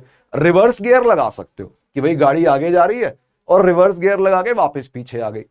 तो अगर ऐसी सिचुएशन है तो सोच के देखो, जिस पॉइंट पे तुम पलटोगे, जिस भी पॉइंट पे तुम रिवर्स आओगे, उस पॉइंट पे डेफिनेटली तुम्हारी वेलोसिटी जीरो होगी। तुम ऐसे सोच सकते हो कि अगर तुम पॉजिटिव एक्स एक्सिस की तरफ जा रहे हो तो तुम्हारी वेलोसिटी पॉजिटिव है, फिर तुम्हें पलटना है, वापस आना है, तो वेलोसिटी को नेगेटिव बनाना होगा, वेलोसिटी को नेगेटिव एक्स एक्सिस की तरफ करना होगा। तो एक क्षण भर के लिए, एक इंस्टेंट के लिए पॉजिटिव वेलोसिटी जब नेगेटिव में कन्वर्ट हो रही होगी तो बीच में क्या आएगा, जीरो आएगा। तो that is the thing, that is the main concept, कि जब जब पार्टिकल पलटता है, जब जब पार्टिकल पलटता है तो पलटते वक्त, डायरेक्शन रिवर्स होते वक्त उसकी वेलोसिटी जीरो होती है। तो हमें क्या निकालना है, हमें टाइम निकालना है एंड पोजीशन निकालनी है when particle reverses. Particle reverses का मतलब velocity zero. This is the main concept. Straight line motion के अंदर ये चीज दिमाग में रखनी है, पार्टिकल एक ही स्ट्रेट लाइन में जा रहा है, उसी स्ट्रेट लाइन में वापस आ रहा है, ऐसा कब होगा, जब एक इंस्टेंट पे उसकी वेलोसिटी जीरो होगी, तब वो पलट रहा होगा। आई होप ये क्लियर हो रही होगी ये चीज, पार्टिकल रिवर्सेस का मैथमेटिकल मीनिंग क्या है। तो अब वेलोसिटी का फंक्शन अपन ऑलरेडी निकाल चुके हैं, ये रहा, this is velocity, 2t - 5 velocity थी, तो वेलोसिटी जीरो का मतलब हुआ 2t - 5 जीरो, 2t - 5 जीरो का मतलब हुआ t = 5/2, मतलब पार्टिकल 2.5 सेकंड पे पलटा। ठीक है, 2.5 सेकंड पे पलटा। अच्छा, कहां पलटा?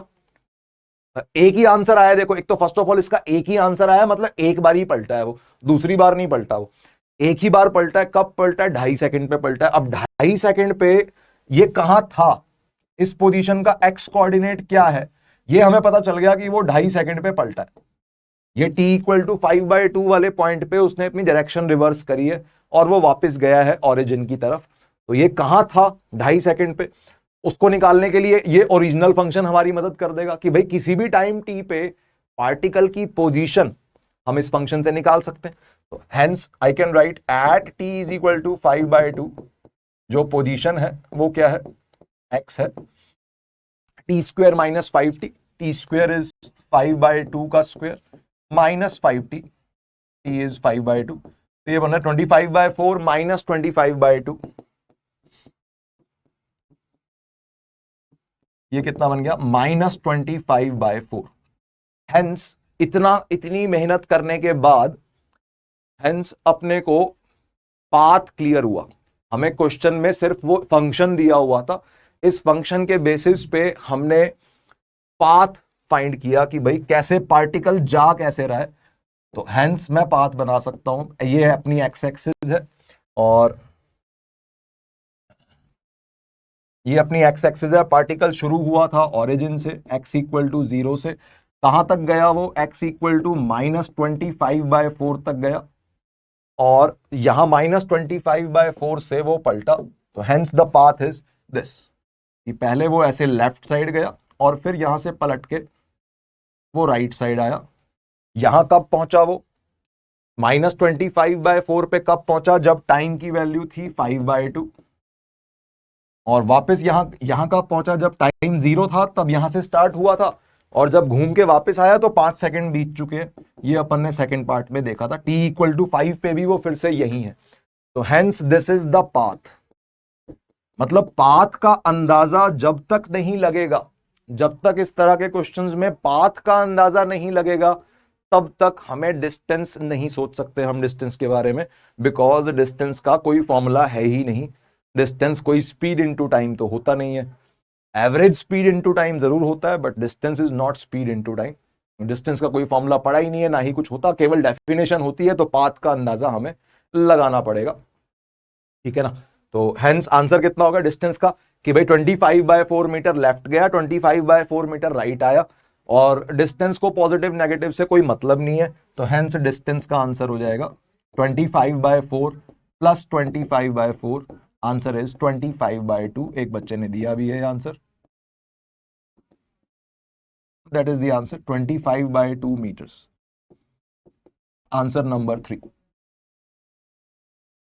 देख लो बच्चों, अब इसको आराम से, डिस्टेंस निकालना मुश्किल काम है। मुश्किल क्या, लेंदी है। एक बारी फंडा समझ गए तो कर ही लोगे। ऑब्जेक्टिव में आते हैं, प्रीवियस ईयर में भी आए हुए हैं इस तरह के क्वेश्चंस। जेई मेन में डिस्टेंस वाले क्वेश्चंस में थोड़ी सी ज्यादा मेहनत है, डिस्प्लेसमेंट में कम मेहनत है, ठीक है। 25/2, ठीक है भाई, ओके आगे आओ। और देखो अगला क्वेश्चन देखो। अब इस क्वेश्चन में क्या हो रहा है, देखो a particle is moving on a straight line. फिर से स्ट्रेट लाइन मोशन के हैं सारे सवाल, हम कोई आई कैप जे कैप की बातें नहीं कर रहे। किसी स्ट्रेट लाइन में पार्टिकल जा रहा है, सच दैट इस बारी हमें पोजीशन और टाइम के बीच में फंक्शन नहीं दिया। पिछले क्वेश्चन में क्या था, पोजीशन टाइम के बीच में फंक्शन था, उसको डिफरेंशिएट करके हमने वेलोसिटी टाइम का फंक्शन निकाल लिया। अब यहां क्या हो रहा है, यहां पे वेलोसिटी और टाइम के बीच का फंक्शन हमें ऑलरेडी गिवन है।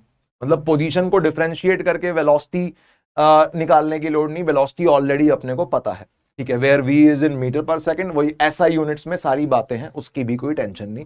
निकालना क्या, डिस्प्लेसमेंट ऑफ पार्टिकल निकालना है, 5 सेकंड में कितना डिस्प्लेसमेंट होगी, और एवरेज वेलोसिटी निकालनी है 5 सेकंड में कितनी होगी। तो भाई देखो, डिस्प्लेसमेंट अगर निकल जाएगी फर्स्ट पार्ट में, तो एवरेज वेलोसिटी भी इजीली निकल जाएगी। क्यों, क्योंकि एवरेज वेलोसिटी क्या होती है, डिस्प्लेसमेंट अपॉन टाइम होती है। डिस्प्लेसमेंट आ गया, अपॉन 5 सेकंड कर देंगे, आंसर आ जाएगा सेकंड पार्ट का भी। तो मेन क्वेश्चन क्या है, डिस्प्लेसमेंट निकालनी है। 5 सेकंड में ये पार्टिकल कितना जाएगा, कितना मूव करेगा, कहीं से भी चाहे स्टार्ट हुआ हो। तो हम अब गिवन क्या है, गिवन है वेलोसिटी और टाइम के बीच में फंक्शन, और हमें चाहिए क्या, हमें चाहिए डिस्प्लेसमेंट और टाइम के बीच में फंक्शन, या पोजीशन और टाइम के बीच में फंक्शन आ जाए तब भी काम चल जाएगा। क्यों, क्योंकि फाइनल पोजीशन और इनिशियल पोजीशन देख लेंगे अपन, और सब्ट्रैक्ट करके डिस्प्लेसमेंट निकाल लेंगे। तो वेलोसिटी टाइम फंक्शन से हमें पोजीशन टाइम फंक्शन तक पहुंचना है। चलो स्टार्ट करते हैं। वेलोसिटी पोजीशन टाइम में रिलेशन क्या है, जनरल डेफिनेशन क्या है, वेलोसिटी इज dx/dt, यही हमने पढ़ा। अगर पार्टिकल एक्स एक्सिस पे जा रहा है तो वेलोसिटी इज dx/dt। तो अब इस बार क्वेश्चन क्या हुआ, क्वेश्चन ये हुआ, अगर x गिवन होता तो हम उसकी डिफरेंशिएशन करके वेलोसिटी निकाल लेते, लेकिन वेलोसिटी ऑलरेडी गिवन है। वेलोसिटी ऑलरेडी गिवन है तो x कैसे निकलेगा, मतलब dx/dt की वैल्यू हमें ऑलरेडी पता है। dx/dt is 2 times root of t+4, जो भी ये चीज लिखी हुई है ये हमें ऑलरेडी पता है। तो हमें किसी फंक्शन की डिफरेंशिएशन ऑलरेडी पता है, तो हमें क्या यूज करना पड़ेगा, रिवर्स प्रोसेस ऑफ डिफरेंशिएशन। अब वो कैसे यूज करते हैं फिजिक्स में, कि भाई सिंपल बात है कि जैसे अपन नॉर्मल किसी इक्वेशन में क्या करते हैं, वेरिएबल सारे के सारे y वाले वेरिएबल एक तरफ कर लेते हैं, x वाले एक तरफ, left hand side right hand side, बिल्कुल वैसे ही x वाली सारी टर्म्स को लेफ्ट में रख लो, टाइम वाली सारी टर्म्स को राइट साइड में भेज दो। तो यहां पे dx को लेफ्ट में रखा और टाइम वाली सारी टर्म्स को राइट साइड भेज दिया। ठीक है, ये dx और dt क्या है, दो अलग अलग वेरिएबल्स हैं। dx is small change in x, dt is small change in time. This is differentiation of position with respect to time. तो dx को लेफ्ट में रखा, dt को राइट साइड भेज दिया, और हमें चाहिए क्या, हमें चाहिए x की वैल्यू या पोजीशन की वैल्यू 5 सेकंड बाद वो कहां होगा। तो दोनों साइड इंटीग्रेशन का निशान बनाया, symbol of integration. We are going to integrate both side. What is integration? Reverse process of differentiation basically. अब हमें क्वेश्चन में कुछ डाटा दिया नहीं हुआ कि भाई पार्टिकल कहां है, इनिशियली पार्टिकल कहां है। मान लेते हैं चलो कुछ कि भाई जब टाइम की लोअर लिमिट पे, टाइम वाली इंटीग्रेशन की लोअर लिमिट पे 0, इसका मतलब जब टाइम 0 था तो पार्टिकल कहां था। क्वेश्चन में कुछ दिया नहीं हुआ, मान लेते हैं कि एक्स इनिशियल पे था। जब टाइम की लोअर लिमिट 0 थी उस वक्त पोजीशन की लोअर लिमिट एक्स इनिशियल थी। जब टाइम t होगा तो पार्टिकल की पोजीशन, फाइनल पोजीशन क्या होगी, हमें इसी बात में दिलचस्पी है। मतलब हमेशा ये ना कॉरस्पॉन्डिंग वैल्यूज होती हैं। जब टाइम 0 है तो पार्टिकल की इनिशियल पोजीशन लोअर लिमिट पे लिखो, टाइम को 0 लोअर लिमिट पे। जब टाइम t होगा तो पार्टिकल की पोजीशन क्या होगी, दोनों को अपर लिमिट पे लिखा। इसके बाद क्या, फिर मैथ्स। अब मैथ्स कैसे लगाएं, देखो ये dx के बगल में क्या लिखा हुआ है, 1 की इंटीग्रेशन, 1 की इंटीग्रेशन x, 1 की x की डिफरेंशिएशन क्या है 1, तो 1 की इंटीग्रेशन x की limit upper limit minus lower limit x minus x initial, ये बन गया 1 की integration upper limit minus lower limit is equal to, right side में क्या है, ये 2 जो है ये कांस्टेंट है मल्टीप्लीकेशन में, ये इंटीग्रेशन के बाहर आ जाएगा। और ये रूट के अंदर t+4 लिखा हुआ है, रूट के अंदर t+4। थोड़ा रफ में काम करते, देखो समझा देता हूं मैं, सॉरी।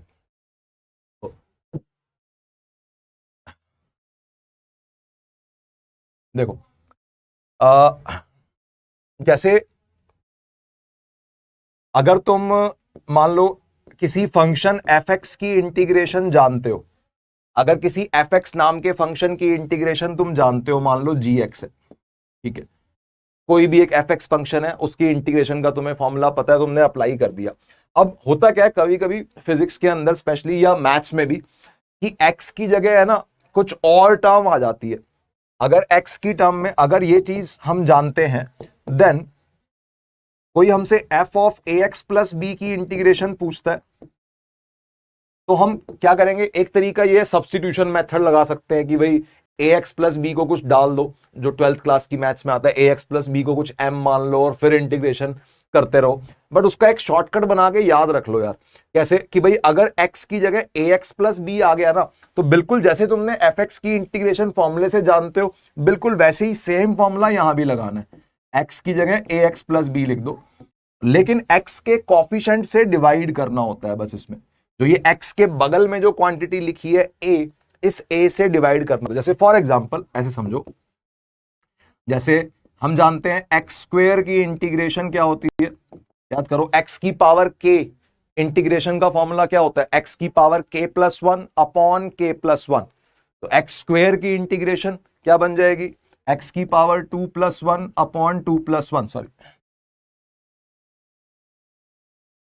एक्स की power 2+1 upon 2+1, that is x cube by 3, ठीक है, प्लस कांस्टेंट ऑफ इंटीग्रेशन भी बोल सकते हो। एक्स स्क्वायर की इंटीग्रेशन हम जानते हैं। अब लेकिन हमसे कोई पूछता है कि भाई इंटीग्रेशन ऑफ 7x + 5 का स्क्वायर, इसकी इंटीग्रेशन करो, तो अब इसकी इंटीग्रेशन करने के लिए एक रास्ता यह है कि भाई इसकी ब्रैकेट ओपन कर दो पहले और फिर इंटीग्रेशन प्रोसीड करो। बट इतना करने की लोड नहीं, सिंपल मैं क्या बताना चाह रहा हूं कि अगर एक्स स्क्वायर की इंटीग्रेशन तुम जानते हो, एक्स की जगह कुछ ax प्लस बी आ गया है, देखो ax प्लस बी लिखा हुआ है यहां पे, अगर x की जगह ax प्लस बी आ गया तो बिल्कुल जैसे x की इंटीग्रेशन करते हैं, बिल्कुल वैसे ही ax प्लस बी वाले एक्सप्रेशन की भी इंटीग्रेशन करनी है। तो एक्स स्क्वायर की इंटीग्रेशन अगर x क्यूब बाय 3 है, तो इसकी इंटीग्रेशन हो जाएगी इस चीज का क्यूब बाय 3, और डिवाइड करना होगा x के कॉफिशिएंट से। x का कॉफिशिएंट यहां क्या है, 7 है, 7 से डिवाइड कर दो। तो एक ये शॉर्टकट ट्रिक याद रखोगे तो फिजिक्स में इंटीग्रेशंस काफी इजी रहेंगी। बाकी तुम जानते हो फिजिक्स के अंदर केवल एक ही फॉर्मूला है जो बार बार यूज होता रहता है। कुछ ट्रिग्नोमेट्री के एसएचएम चैप्टर में, ऑल्टरनेटिंग करंट चैप्टर में ट्रिग्नोमेट्री वाले एक्सप्रेशन यूज होते हैं काफी ज्यादा, और बाकी रिमेनिंग चैप्टर में ये x की पावर n वाला फॉर्मूला सबसे ज्यादा यूज होता है। x की पावर n की डिफरेंशिएशन n टाइम्स x की power n minus one, x की पावर n की इंटीग्रेशन इज x की power n plus one upon n plus one. ठीक है, तो ये दो फॉर्मूले x की पावर n वाले सबको याद रहने चाहिए भाई। ठीक है, अब यहां पे देखो, यहां कहां फंसे हुए थे हम, यहां फंसे हुए थे हम इस root of t plus four के अंदर। तो ये root of t plus four क्या है, ये है t प्लस फोर की पावर हाफ। अगर x की पावर हाफ होता तो इंटीग्रेशन कैसे करते, फॉर्मूला लगाते, x की power half plus one upon half plus one. बिल्कुल ठीक वैसे ही करेंगे। t प्लस फोर की पावर हाफ है तो t प्लस फोर की power half plus one upon half plus one, ये हो गई इंटीग्रेशन।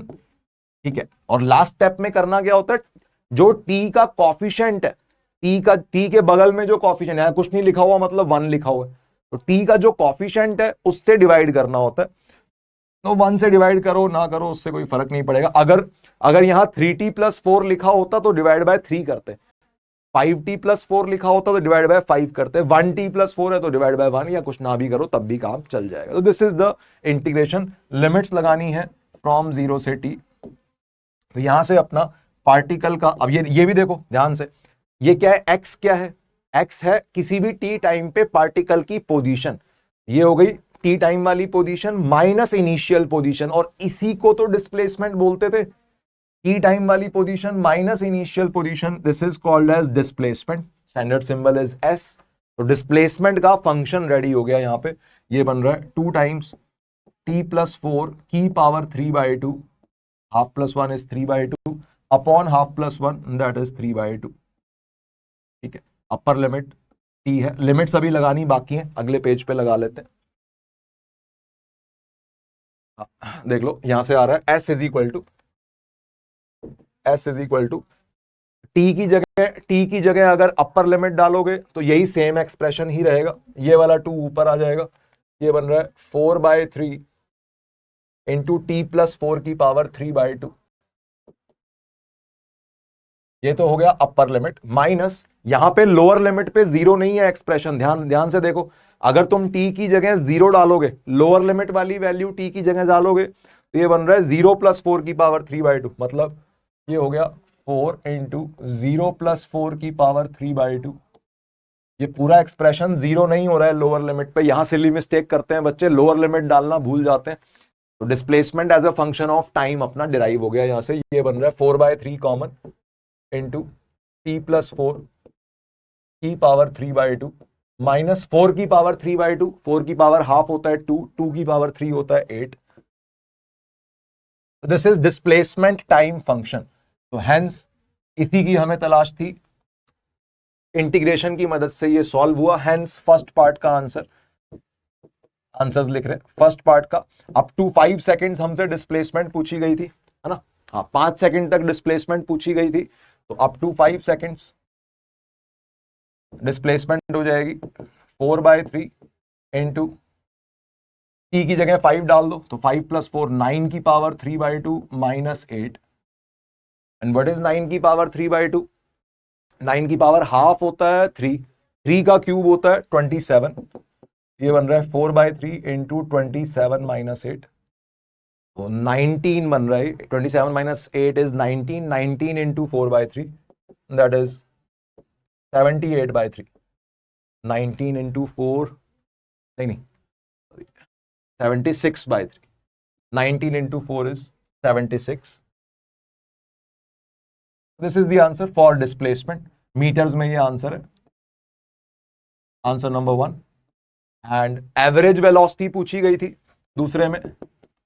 एवरेज वेलोसिटी क्या है? Displacement upon time. तो डिस्प्लेसमेंट हमने निकाल ली 76/3 अपॉन टाइम कितना था? 5 सेकेंड।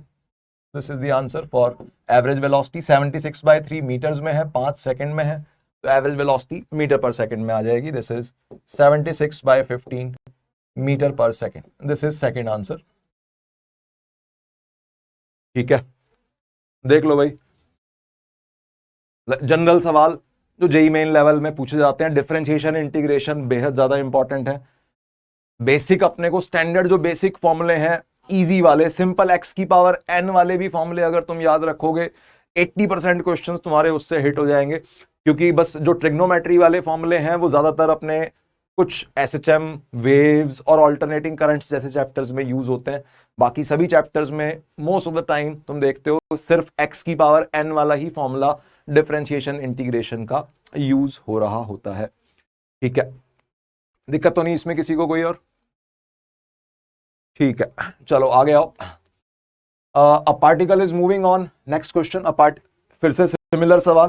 पहले क्वेश्चन में हमने देखा पोजीशन टाइम फंक्शन, दूसरे में देखा वेलोसिटी टाइम फंक्शन। इस बार क्या है देखो, तीसरा यहां पे वेलोसिटी और पोजीशन के बीच में फंक्शन गिवन है, v और x के बीच में फंक्शन गिवन है, where v is in metre per second, x is in metres. Velocity position function given है और बताना है पोजीशन निकालनी है 2 सेकंड बाद।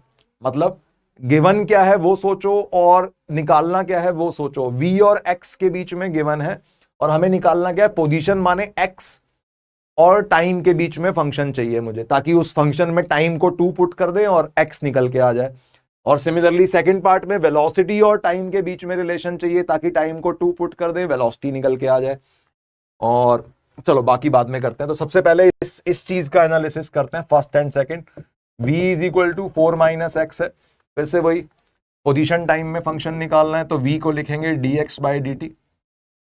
dx by dt is 4 minus x, ये हमें गिवन है ऑलरेडी। तो d, अब फिर से वही यहाँ पे, अब देखो t, अगर यहाँ t वाली टर्म होती तो dt को राइट साइड भेज देते, लेकिन अभी क्या करना होगा, x की टर्म्स को एक तरफ करना है, टाइम वाली टर्म्स को दूसरी तरफ करना है। तो 4 माइनस एक्स को नीचे ले आओ, सारी की सारी x वाली टर्म्स को एक तरफ ले आओ, तो ये बन रहा है dx upon 4 minus x is equal to dt। ठीक है, x वाली टर्म्स और टाइम वाली टर्म्स सेग्रीगेट करी। अब सेग्रीगेट करने के बाद now apply the integration sign on both sides. ठीक है, अब हमें गिवन क्या है, देखो लिखा हुआ है यहां पे, एक particle starts from x equal to 3।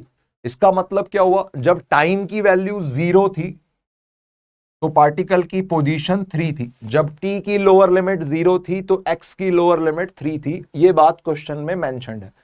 ठीक है, अब हमें निकालना क्या है, हमें चाहिए 2 सेकंड पे पोजीशन, या इन जनरल अपन फंक्शन ही निकाल लेते हैं कि भाई किसी भी t टाइम पे हमें पोजीशन की वैल्यू चाहिए। जब टाइम t हो जाएगा तो पोजीशन x कितनी होगी, x as a function of time हमें चाहिए। अब ये इंटीग्रेशन कैसे करें, राइट साइड वाली इंटीग्रेशन तो सिंपल है। 1 की इंटीग्रेशन करनी है, 1 लिखा हुआ है dt के साथ मल्टीप्लीकेशन में, तो 1 की इंटीग्रेशन सिंपली dt के रिस्पेक्ट में क्या हो जाएगी, t। तो राइट साइड में कहानी आसान है, t हो गया, dt की इंटीग्रेशन t। लिमिट्स लगाओगे तो अपर limit minus lower limit t minus 0 बन जाएगा। राइट साइड में चीजें आसान है, बट लेफ्ट साइड में इसका क्या करोगे। अब ध्यान से देखो, जो अभी अभी मैंने पिछले पेज पे एक बात लिखी थी उसको दोबारा रिवाइज करो, ये वाली, कि अगर तुम्हें नॉर्मल x fx की इंटीग्रेशन करनी आती है तो ax प्लस b वाली इंटीग्रेशन भी बेहद सिंपल हो जाती है। ठीक है, तो यहां पे देखो, यहां पे ध्यान से देखो, इसको केवल इस पे फोकस करो। ये जो चीज है 4 माइनस एक्स, ध्यान से देखो, ये ax प्लस b दिख रहा है, ax प्लस b लिखा हुआ है, a की जगह -1 है और b की जगह 4 है। ये ax प्लस बी वाली टर्म है। जब भी ये ax प्लस बी वाली टर्म दिखेगी तो हम उसको बिल्कुल x की तरह ट्रीट करेंगे। तो 1/x की इंटीग्रेशन का फॉर्मूला, 1/x की इंटीग्रेशन का फॉर्मूला क्या होता है, 1/x ln x होता है, ln x की डिफरेंशिएशन या log x की डिफरेंशिएशन 1/x, 1/x की इंटीग्रेशन ln x। तो 1/4 माइनस एक्स की इंटीग्रेशन क्या हो जाएगी, ln ऑफ 4 माइनस एक्स। ठीक है, ये तो हो गई डायरेक्ट अपना फॉर्मूला लगाया। लेकिन पंगा क्या है, पंगा है ये कि जब हम ये इंटीग्रेशन करते हैं तो x के कॉफिशिएंट से हमें डिवाइड करना होता है। तो x के कॉफिशिएंट से डिवाइड कर दो। यहां कौन है x का कॉफिशिएंट, x के बगल में है -1। बहुत ध्यान से, 1/, रिपीट कर रहा हूं मैं, सब बच्चे ध्यान से सुन लो, 1/x की इंटीग्रेशन है ln x। ठीक है, तो 1/4 माइनस एक्स की इंटीग्रेशन क्या होगी, ln of 4 minus x. Directly वो बात कर दी। लेकिन क्योंकि हमने 4 माइनस एक्स कंसीडर किया है, x नहीं कंसीडर किया, तो हमें क्या करना होगा, x के कॉफिशिएंट से, x के बगल में कौन बैठा है, -1 बैठा है, तो -1 से डिवाइड करना होगा।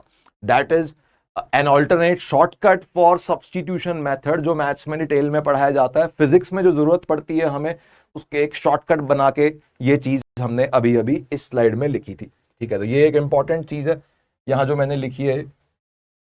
ठीक है, ये ध्यान रखना है अपने को। तो यहां पे इंटीग्रेशन अपनी ऑलरेडी डन है। हाँ, लिमिट्स लगानी बाकी हैं, अभी लिमिट्स लगा देते हैं। लोअर लिमिट 3 है, अपर लिमिट x है। इस -1 को राइट साइड भेज रहा हूं। अपर लिमिट डालेंगे तो ये बन रहा है ln of 4 minus x, minus lower limit डालेंगे तो ln ऑफ 4 माइनस 3 बन रहा है, इज इक्वल टू ये जो -1 है, इस -1 को राइट साइड भेज रहा हूं, ये बन गया -t। ये ln 1 बन गया, log 1 बन गया। यहां पे log 1 इज 0, log 1 इज 0। याद रखना है भाई, बेसिक बातें मैथ्स की 11th क्लास की।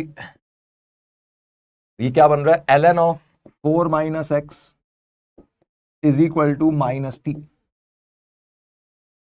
अब log, अब हमें चाहिए क्या था, हमें चाहिए था x as a function of time.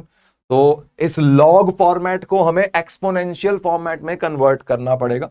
ln होता कौन है, ln होता है log to the base e, इसको ही नेचुरल लॉग बोलते हैं। ln का मतलब क्या, log to the base e। e अपना वो यूलर्स नंबर कहते हैं e को, जिसकी अप्रॉक्स वैल्यू होती है 2.72। ठीक है, तो ln means log to the base e is equal to, ये -t लिखा हुआ है। यहां से क्या आ रहा है, ये इसको पावर फॉर्मेट में कन्वर्ट कर दो तो ये बन रहा है 4 minus x is equal to e की पावर -t, या यहां से x आ गया अपना position as a function of time आ गया। किसी भी t टाइम पे हेंस इतनी गणित लगा के पार्टिकल की पोजीशन, मतलब प्योरली ये मैथमेटिकल सवाल है यार, जो कि पाए भी जाते हैं एग्जाम्स के अंदर।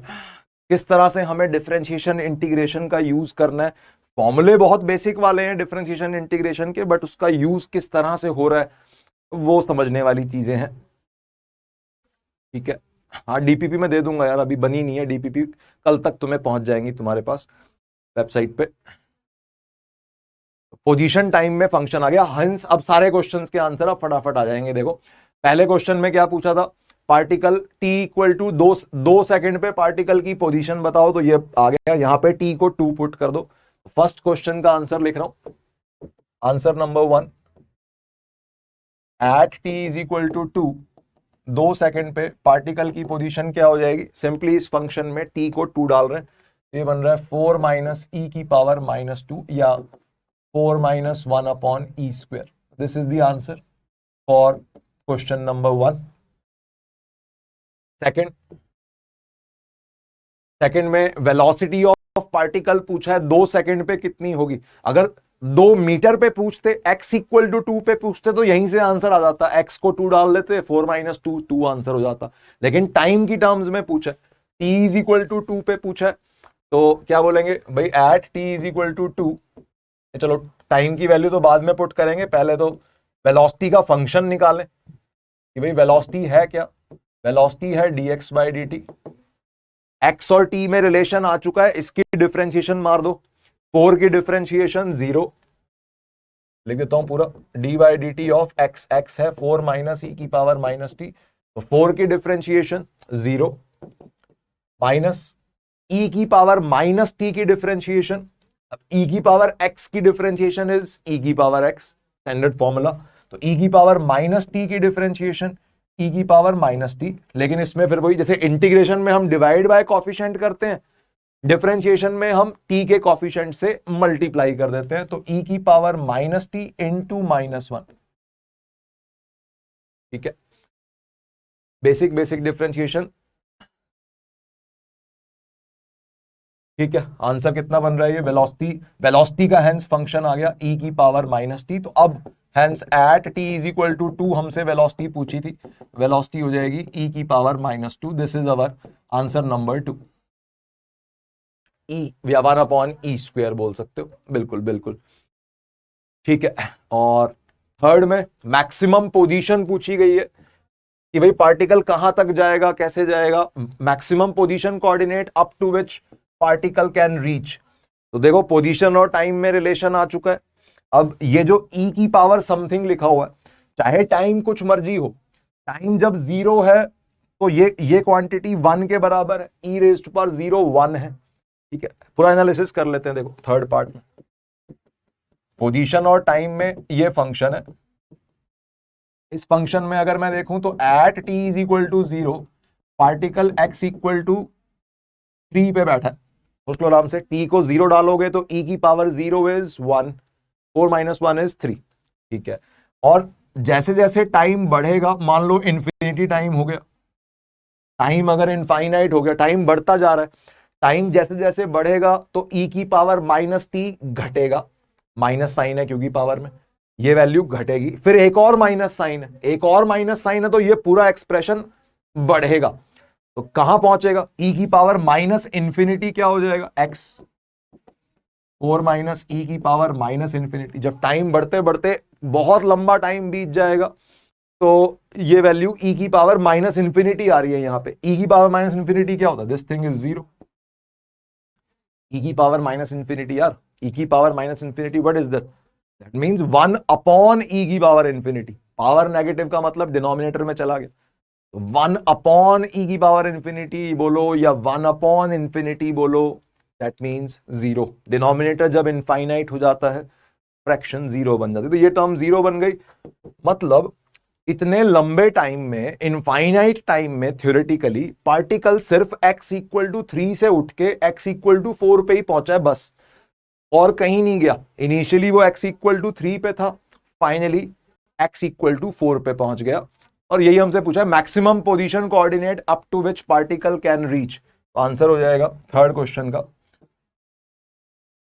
कि x की पोजीशन की मैक्सिमम वैल्यू इज 4। 4 को कभी पार नहीं कर पाएगा वो, x इक्वल टू 4 पे भी वो थ्योरेटिकली इनफाइनाइट टाइम पे पहुंचेगा, या ऐसे बोल दो प्रैक्टिकली कभी नहीं पहुंचेगा। तो this is the maximum possible position coordinate. ठीक है, फोर्थ देखो, फोर्थ में time taken by particle to reach maximum position coordinate, ये हम ऑलरेडी देख चुके हैं कि भाई कितना टाइम लगा। भाई 0 पे था वो, x इक्वल टू 3 पे, मैक्सिमम पोजीशन कोऑर्डिनेट 4 है उसका, कब कितने टाइम में आया, इनफाइनाइट टाइम में आया। तो हेंस आंसर नंबर 4 हो जाएगा इनफाइनाइट, कि भाई मैक्सिमम पोजीशन कोऑर्डिनेट में पहुंचने में जो टाइम लग रहा है that is infinite. I hope clear होगा सबको। टफ है क्वेश्चन, टफ है क्योंकि मैथ्स बहुत ज्यादा यूज हो रही है इसमें, और जो कि जेई के लिए इंपॉर्टेंट है यार। जेई वाले बच्चों को maths basic differentiation integration based questions करना आना चाहिए, या डिफरेंशिएशन इंटीग्रेशन के स्टैंडर्ड जो रिजल्ट्स हैं सिंपल वाले, trigonometric functions and logarithmic and algebraic functions पता होने चाहिए फॉर्मूले, उसके बिना काम चल नहीं पाएगा। ठीक है, तो वो प्रैक्टिस तुमने ऑलरेडी भी करी हुई है 12th क्लास की मैथ्स में, बेसिक वाली डिफरेंशिएशन इंटीग्रेशन। क्लास 11th की स्टार्टिंग में भी आती है फिजिक्स में, और क्लास 12th में भी। तो जहां जहां दिक्कत आ रही है वहां मैं फॉर्मूले भी बता रहा हूं तुम्हें सबको। x की पावर k वाला फॉर्मूला या x की पावर n वाला फॉर्मूला हमें जनरली यूज करना है। बाकी यहां पे 1/x की इंटीग्रेशन यूज हुई है, उसका भी लिख सकते हो, integration of 1/x dx is ln x plus c। ये फॉर्मूला हमने यूज किया है इस कैलकुलेशन में। ठीक है, x की जगह यहां 4 माइनस एक्स था तो वो कंसेप्ट लगाया, x के कॉफिशिएंट से डिवाइड किया। आई होप क्लियर होगा। बढ़े आगे, आगे देखो, next is average and instantaneous acceleration. Acceleration की बातें, वेलोसिटी और स्पीड पे अपन ने मैथमेटिकली डिस्कशन कर लिए। बाकी हाँ प्रैक्टिकल सिचुएशंस डिस्कस करेंगे हम जब हम इक्वेशंस ऑफ मोशन की बातें करेंगे। बट मैथ्स के बिना फिजिक्स समझी नहीं जा सकती, इसीलिए पहले मैथ्स जानना बहुत जरूरी है। एवरेज एक्सलरेशन क्या है, जैसे एवरेज वेलोसिटी, या वेलोसिटी का मकसद क्या था, वेलोसिटी क्या थी, वेलोसिटी पोजीशन में चेंज लाने का काम कर रही है, ऐसे बोल दो मोशन का कारण है। अगर तुम्हें वेलोसिटी अगर किसी भी ऑब्जेक्ट को मिल रही है तभी पोजीशन में चेंज आएगा और तभी मोशन होगी। सिमिलरली एक्सलरेशन का मकसद क्या है, व्हाट इज एक्सलरेशन, एक्सलरेशन क्या करती है, वेलोसिटी में चेंजेस लाने का काम करती है। तो ओवरऑल दो टर्म्स डिफाइंड है यहां पे, एक है average acceleration what is average acceleration? First of all vector quantity है, ऊपर एरो लगा हुआ है, this is a vector quantity. Definition क्या है कि भाई किसी भी मोशन के दौरान, चाहे कैसी भी मोशन हो, प्रोजेक्टाइल, सर्कुलर, किसी भी तरह की मोशन, स्ट्रेट लाइन, वेलोसिटी के अंदर कितना चेंज आया, final velocity vector minus initial velocity vector, this is change in velocity upon time taken, this is the definition of average velocity, sorry average acceleration. Average acceleration की definition क्या है? Change in velocity upon time taken. जैसे 9th class के बच्चों को है ना, average acceleration नहीं पढ़ाया जाता, उनको सिंपल एक एक्सलरेशन बताई जाती है और कांस्टेंट एक्सलरेशन का ही केस करवाया जाता है। उनको एक स्पेशल केस पढ़ाया जाता है, यही वाला, देखो याद करो, ये v minus U upon T लिखा हुआ है, 9th क्लास वाला फॉर्मूला है। a is equal to V minus U, V मतलब फाइनल वेलोसिटी, यू माने initial velocity, upon T, basically ये v is equal to U plus A T है। अब ये जो डेफिनेशन है, ये 9th क्लास के बच्चों को एक्सलरेशन की बताई जाती है, जबकि वो एक्सलरेशन की डेफिनेशन नहीं है। ये डेफिनेशन किसकी है? एवरेज एक्सलरेशन की। मतलब 9th क्लास के बच्चों को क्या पढ़ाया जाता है? 9th क्लास के बच्चों को सिर्फ कांस्टेंट एक्सलरेशन का केस पढ़ाया जाता है, और 7th क्लास के बच्चों को क्या पढ़ाया जाता है?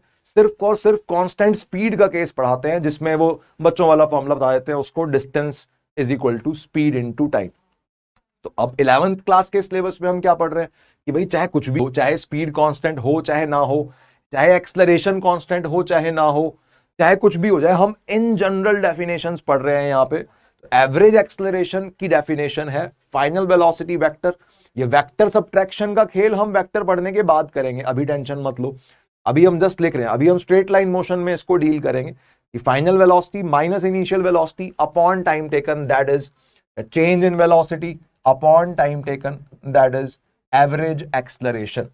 ठीक है, डेफिनेशन याद रखनी है। यूनिट भी देख सकते हो, ये change in velocity metre per second में है, और एसआई यूनिट की बात करें और टाइम सेकंड में है, तो एवरेज एक्सलरेशन की यूनिट क्या हो जाएगी? SI unit is metre per second square, metre per second upon second, that is metre per second square. ठीक है, सिमिलरली एक्सलरेशन इंस्टेंटेनियस। अब भाई पूरी मोशन में कहानी वही है, जैसे पूरी मोशन में अगर स्पीड कांस्टेंट होती है तो एवरेज स्पीड और स्पीड में कोई डिफरेंस नहीं होता। पूरी मोशन में वेलोसिटी कांस्टेंट होती है तो एवरेज वेलोसिटी और वेलोसिटी में कोई डिफरेंस नहीं होता। वैसे ही पूरी मोशन में अगर एक्सलरेशन कांस्टेंट होगी तो एवरेज एक्सलरेशन ही एक्सलरेशन बन जाएगी, जो 9th क्लास वाले बच्चों को पढ़ाया गया था। अब लेकिन क्लास 11th में अब हो सकता है भाई एक्सलरेशन भी चेंज हो रही है, तो इन जनरल एक्सलरेशन की डेफिनेशन क्या है? किसी भी इंस्टेंट पे एक्सलरेशन की डेफिनेशन है, अगेन देखो ये रेट नाम का शब्द आ गया कि भाई वेलोसिटी कितनी तेजी से बढ़ रही है या घट रही है, वेलोसिटी में किस तरह से चेंज आ रहा है, उस चेंज का rate is called as acceleration. Rate माने rate of change of y with respect to x is dy by dx. That is the meaning. English to math conversion. Similarly, rate of change of velocity is with respect to करके कुछ नहीं लिखा तो with respect to time. Rate of change of velocity with respect to time is acceleration is dv by dt. ठीक है, vector देख के घबराओ मत, अभी वेक्टर हमने नहीं पढ़े, हम उनको यूज भी नहीं करेंगे, हम सिर्फ अभी स्ट्रेट लाइन मोशन में बात करेंगे जिसमें वेक्टर की कोई खास सिग्निफिकेंस नहीं है। हाँ, प्लस माइनस साइन की सिग्निफिकेंस जरूर होती है। ठीक है, प्लस का मतलब वही पॉजिटिव एक्स डायरेक्शन, माइनस का मतलब negative x direction, vector means with direction. ठीक है, तो देखो पहले एक इजी केस समझते हैं कि भाई जीरो एक्सलरेशन का क्या मीनिंग है, what do you mean by zero acceleration. Mathematically समझो, अगर acceleration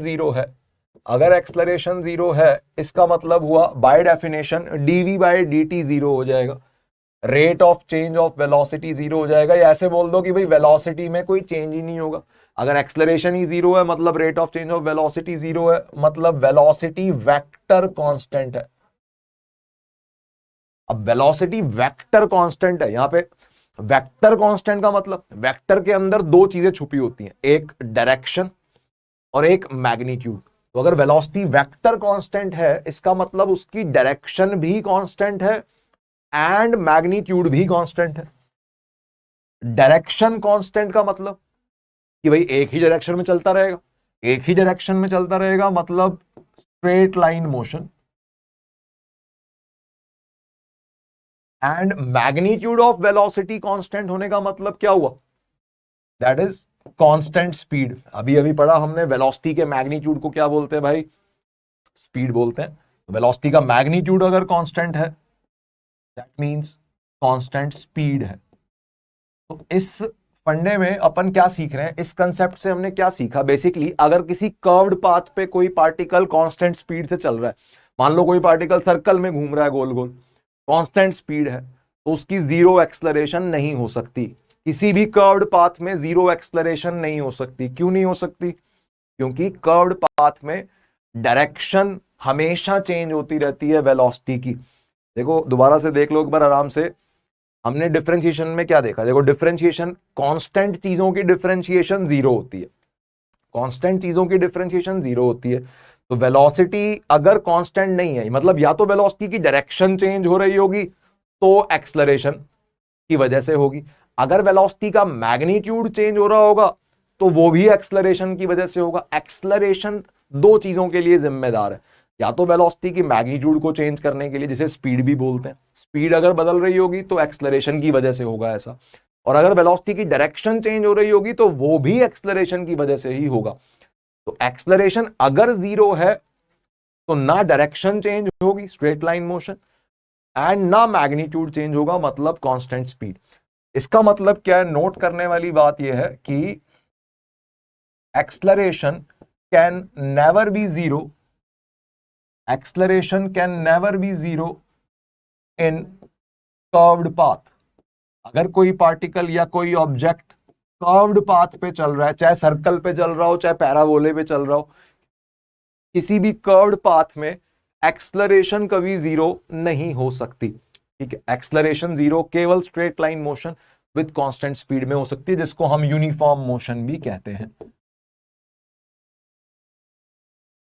uniform motion is the case जिसके बिल्कुल बचपन में 7th क्लास के बच्चों को सवाल करवाए जाते हैं कि भाई ये वही केस है, ये वही केस है जिसमें distance is equal to speed into time कर रहे होते हैं, बचपन वाली बातें। ठीक है, तो ये कब होगा? जब जीरो, मतलब क्लास 7th के बच्चों को जीरो एक्सलरेशन का केस समझाया जाता है, क्लास 9th में कांस्टेंट एक्सलरेशन का केस समझाया जाता है। और यहां हम क्या देख रहे हैं? इन जनरल चाहे कैसी भी एक्सलरेशन हो, क्या होगा। ठीक है, अब इंपॉर्टेंट चीज जिसमें बच्चे काफी कंफ्यूज होते हैं वो है एक्सलरेशन का पॉजिटिव और नेगेटिव साइन, कि भाई एक्सलरेशन पॉजिटिव होने का क्या मीनिंग है, नेगेटिव होने का क्या मीनिंग है। तो पहले लैंग्वेज में समझो यार कि कोई किसी भी चीज को एक्सलरेटेड तब कहा जाता है जब स्पीड बढ़े। स्पीड अगर वक्त के साथ बढ़ रही है, स्पीड ध्यान से देखो, स्पीड लिखा है, वेलोसिटी नहीं लिखा। वेलोसिटी अगर टाइम के साथ बढ़ेगी तो उसका अलग मीनिंग है, लेकिन अगर स्पीड अगर टाइम के साथ बढ़ रही है तो उसको हम अंग्रेजी में कह रहे हैं एक्सलरेटेड मोशन। और अगर उसकी किसी भी पार्टिकल की किसी भी पाथ में, जनरल जनरल दो शब्द है, अगर स्पीड टाइम के साथ कम हो रही है तो उसको क्या बोल रहे हैं? डी एक्सलरेटेड या रिटार्डेड। ठीक है, ये नाम, या डी एक्सलरेशन बोल सकते हो, रिटार्डेशन बोल सकते हो। तो इन दोनों शब्दों का जो लेना देना है वो स्पीड के बिहेवियर पे डिपेंडेंट है। स्पीड अगर टाइम के साथ बढ़ेगी या घटेगी तो हम इन दो शब्दों का यूज करते हैं। अब भाई स्पीड किस पे डिपेंडेंट है? स्पीड वेलोसिटी के मैग्नीट्यूड है। स्पीड कौन है?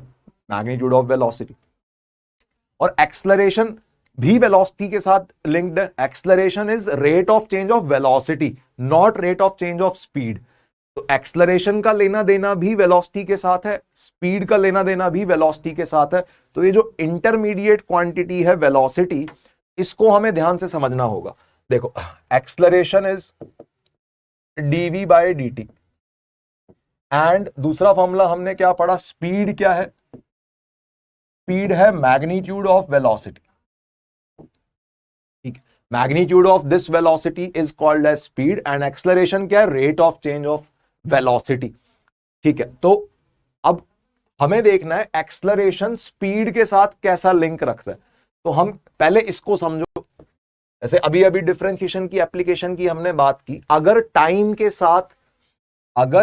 के साथ वेलोसिटी बढ़ रही है, as time increases velocity increases. अगर टाइम के साथ वेलोसिटी बढ़ रही है, इस बात का मतलब क्या है? इस बात का मतलब है एक्सलरेशन इज पॉजिटिव। ठीक है, here v is the symbol for velocity, v velocity है, v स्पीड नहीं है। लिख भी देता हूं, x के बढ़ने के साथ अगर y बढ़ता है तो dy by D x positive, volume के बढ़ने के साथ अगर प्रेशर बढ़ता है तो dp बाई dv पॉजिटिव। इस तरह से सोचना है अपने को, मैथमेटिक्स किस तरह से लैंग्वेज से लिंक्ड है। तो टाइम के बढ़ने के साथ अगर वेलोसिटी बढ़ रही है तो इसका मतलब dv by dt positive, acceleration positive. अगर टाइम के बढ़ने के साथ वेलोसिटी घट रही है तो इसका मतलब हुआ एक्सलरेशन नेगेटिव। तो एक्सलरेशन का प्लस माइनस साइन जो है वो वेलोसिटी के साथ एसोसिएटेड है, स्पीड के साथ नहीं है। जबकि ये दो जो शब्द है, ये दोनों शब्द स्पीड के साथ एसोसिएटेड है, वेलोसिटी के साथ एसोसिएटेड नहीं है। मतलब कई बच्चे ना रट्टा मार के बैठे होते हैं कि भाई एक्सलरेशन नेगेटिव इसका मतलब रिटार्डेशन, गलत है ये, ऐसा नहीं है। एक्सलरेशन पॉजिटिव इसका मतलब स्पीड बढ़ेगी, गलत है ये, ऐसा नहीं है। क्यों नहीं है समझो अब इस बात को। एक्सलरेशन का वेलोसिटी के साथ लिंक है, स्पीड के साथ नहीं है। तो ओवरऑल अब सोचेंगे कैसे, इस टेबल को देखो ध्यान से। देखो वेलोसिटी, चार केस बना रखे हैं मैंने यहां पे, देखो ये चार केसेस को देखो, इस टेबल को, पहले इन चारों को समझो। अगर वेलोसिटी पॉजिटिव है, वेलोसिटी पॉजिटिव का मतलब पार्टिकल पॉजिटिव एक्स एक्सिस की तरफ जा रहा है और एक्सलरेशन भी पॉजिटिव है। तो एक्सलरेशन पॉजिटिव होने का मतलब क्या है? एक्सलरेशन पॉजिटिव होने का मतलब है वक्त के साथ वेलोसिटी बढ़ेगी। इफेक्ट ऑन, इस पॉजिटिव का मतलब क्या है? Velocity increases. इस नेगेटिव का मतलब क्या है? Velocity decreases. इस पॉजिटिव का मतलब क्या है? Velocity increases. एक्सलरेशन जब पॉजिटिव होती है तो वेलोसिटी बढ़ती है, एक्सलरेशन जब नेगेटिव होती है तो वेलोसिटी घटती है। ठीक है, that is by the definition of differentiation dy by dx वाली टी से अपन ने समझा। अब ठीक है, अब इस पे देखो कि भाई अब ये तो एक्सलरेशन का साइन है, अब वेलोसिटी का साइन खुद का कैसा है वो भी देखो कि भाई वेलोसिटी यहां पॉजिटिव है, वेलोसिटी पॉजिटिव है एंड बढ़ रही है, वेलोसिटी पॉजिटिव है एंड बढ़ रही है। उसके देखो जब कोई पॉजिटिव नंबर बढ़ता है तो उसका मैग्नीट्यूड भी बढ़ता है। +2 से +3 चले जाओगे या +3 से +4 चले जाओगे तो मैग्नीट्यूड भी इंक्रीज हो रहा है। स्पीड, पॉजिटिव वेलोसिटी अगर बढ़ेगी तो स्पीड भी बढ़ेगी। लेकिन दूसरे केस में देखो, अगर वेलोसिटी पॉजिटिव है और घट रही है, अब पॉजिटिव नंबर जब घटता है +5 का +4 हो गया, +4 से +3 हो गया, पॉजिटिव नंबर जब घटता है तो उसका मैग्नीट्यूड भी घटता है। ये बात भी इजी टू अंडरस्टैंड है। लेकिन जब वेलोसिटी खुद नेगेटिव है, अब वेलोसिटी खुद नेगेटिव है, एक्सलरेशन पॉजिटिव है, वेलोसिटी नेगेटिव होने का मतलब अब नेगेटिव नंबर बढ़ रहा है, वेलोसिटी नेगेटिव है और वेलोसिटी का बिहेवियर कैसा है? इंक्रीजिंग है। सोच के देखो, नेगेटिव नंबर जब बढ़ता है -5 से बढ़ के कहां जाएगा? -5 से बढ़ के वो -4 पे जाएगा। तो -5 का अगर -4 हो गई वेलोसिटी तो उसका मैग्नीट्यूड तो 5 का 4 हो गया। वेलोसिटी तो बढ़ रही है, वेलोसिटी तो बढ़ रही है बट नेगेटिव में बढ़ रही है, हेंस स्पीड घट रही है। -5 से बड़ा नंबर है -4, वेलोसिटी तो बढ़ गई, -5 की -4 हो गई, लेकिन उसका मैग्नीट्यूड तो घट गया, 5 से 4 हो गया। तो यहां पे देखो पंगा है, जो बच्चे रट्टा मारते हैं उनके लिए यहां कंफ्यूजन है। इस पे डायरेक्टली ऑब्जेक्टिव क्वेश्चन बन सकता है कभी भी। एक्सलरेशन थर्ड केस में देखो, एक्सलरेशन पॉजिटिव है और स्पीड घट रही है, रिटार्डेशन का केस है ये। पॉजिटिव एक्सलरेशन रिटार्डेशन का केस है। पहले केस में पॉजिटिव एक्सलरेशन एक्सलरेशन का केस था, स्पीड बढ़ रही थी। नेगेटिव एक्सलरेशन रिटार्डेशन का केस था सेकंड में। यहां पे पॉजिटिव एक्सलरेशन रिटार्डेशन का केस है अगर वेलोसिटी खुद नेगेटिव है तो। और सिमिलरली यहां भी सोचो, ये वेलोसिटी नेगेटिव है, टाइम हो गया काफी ज्यादा, ये वेलोसिटी नेगेटिव है और डिक्रीज हो रही है, -5 की -6 हो गई, -5 से डिक्रीज हो गई -6 हो गई, तो टाइप ऑफ मोशन कैसा है? स्पीड कैसी होगी? 5 की 6 हो गई, बढ़ गई स्पीड, स्पीड बढ़ गई तो एक्सलरेटेड मोशन है। ठीक है, तो इस बात को ध्यान में रखना है। बाकी नेक्स्ट क्लास में एक बार इसको दोबारा रिपीट कर दूंगा मैं, किस तरह से सोचा है और इसको कैसे याद रखना है, इस इंफॉर्मेशन को, वो भी बताऊंगा अगली क्लास में। तो अभी के लिए इतना ही काफी है, मिलते हैं कल, मिलते हैं और डीपीपी में कल सेंड कर दूंगा तुम्हें डेफिनेटली। ठीक है। चलो बाय बाय, टेक केयर।